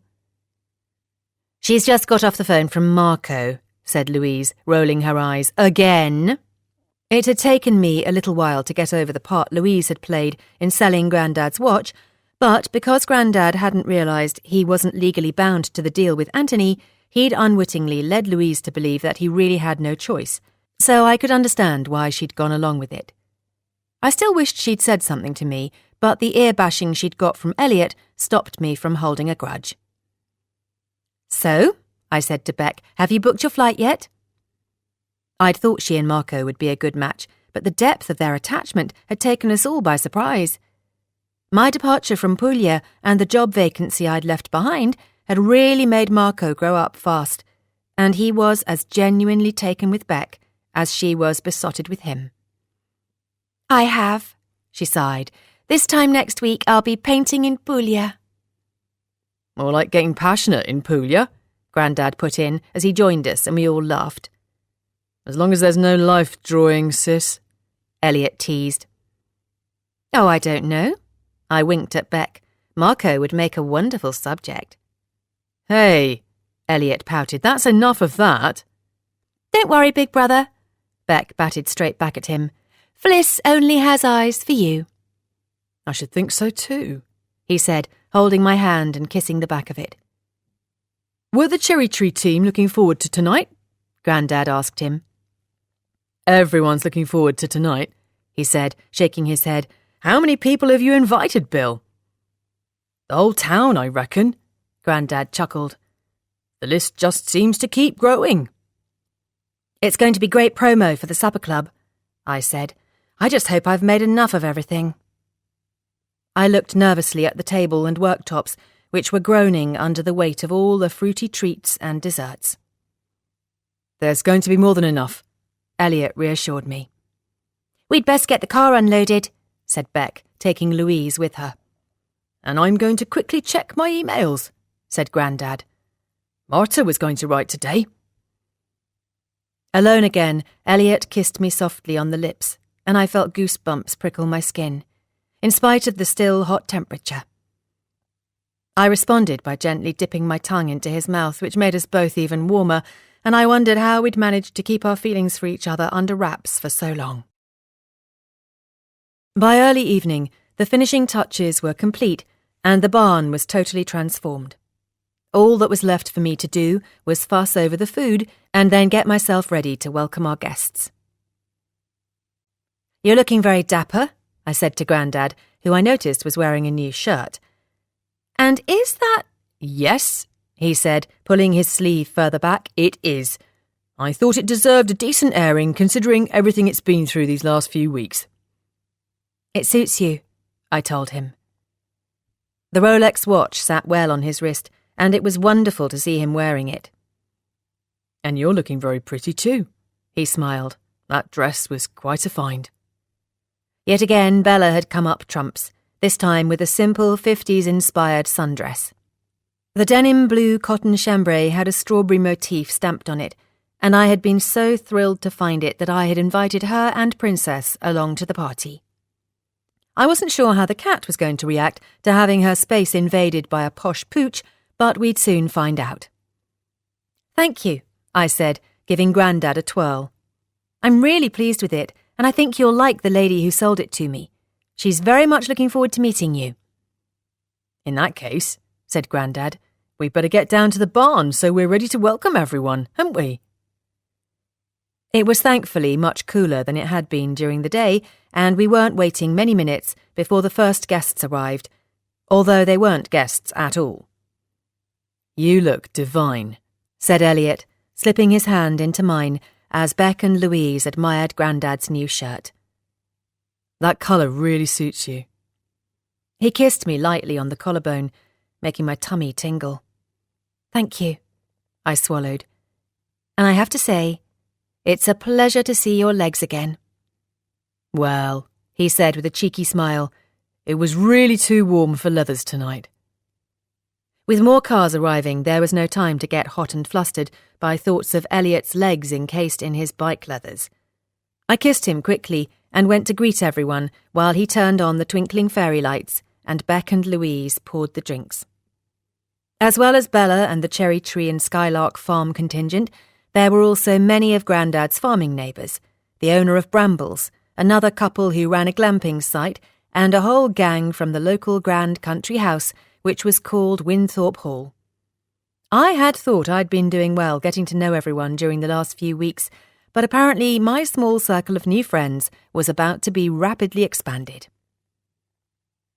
With the party in full swing, I slipped unseen back to the house and uncovered the precious cherry and almond tart I had kept out of sight. I was determined that this particular sweet treat was going to be just for me. Well, the first slice had my name on it anyway. The tart looked perfect, and the smell of it sent my heart straight back to Nonna's kitchen, but how was it going to taste? With a not quite steady hand, I cut myself a generous slice and carried it down to the orchard along with Mum's letter. I sat under a tree, not all that dissimilar to the one in Puglia, and took my first bite of the tart. It was perfect. The sweet combination of cherry and almond danced on my taste buds, and as I ate another forkful and then carefully took Mum's letter out of its envelope, I felt 2 tears roll down my cheeks. I did nothing to stem them or those that soon followed as I read the words she had written not all that long ago.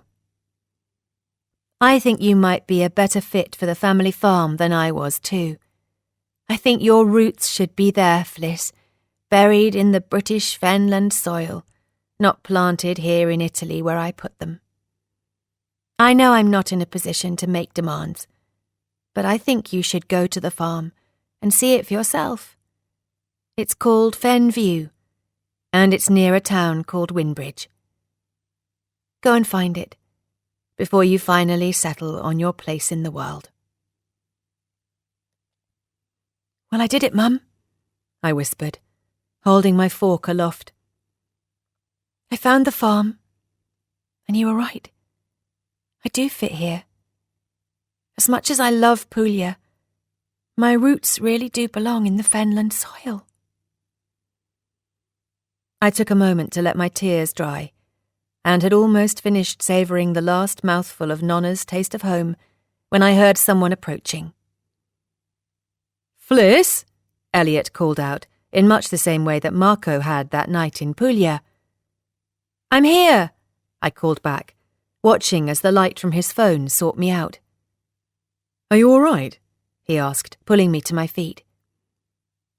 Yes, I nodded, slipping Mum's envelope back into my dress pocket. I'm more than all right. I wrapped my arms around him and laid my head against his chest. Everyone's waiting for you, he told me after a minute had passed. Bill wants you to say a few words about the farm and your plans for the supper club. Is that okay? Yes, I said, turning to kiss him. I had a feeling he might. Come on then. He smiled, kissing me again before picking up the plate and fork and guiding me back through the orchard. A warm pool of light spilled from the barn into the yard, and as we stepped inside, everyone turned to look at us. Elliot gave my hand a squeeze before releasing it, and my eyes came to rest on Grandad, Beck, and Louise, who were all standing together next to the table laden with fruit picked from the farm. I felt a ripple of warmth flow through me, which had nothing to do with the balmy evening, and a satisfying contentment came to settle deep inside my heart. Mum had been right to tell me about Fenview Farm, but coming here hadn't been solely about finding family. Here in the Fenland countryside, I had fallen in love and made friends for life, and I was very much looking forward to embracing a future which combined them all. That is the end of A Taste of Home. It was written by Heidi Swain and read by Karen Cass. This has been an ISIS audio presentation. For further details of our extensive catalogue of unabridged audiobooks, please call 01164 971 233 or visit our website www.thereadinghouse.co.uk.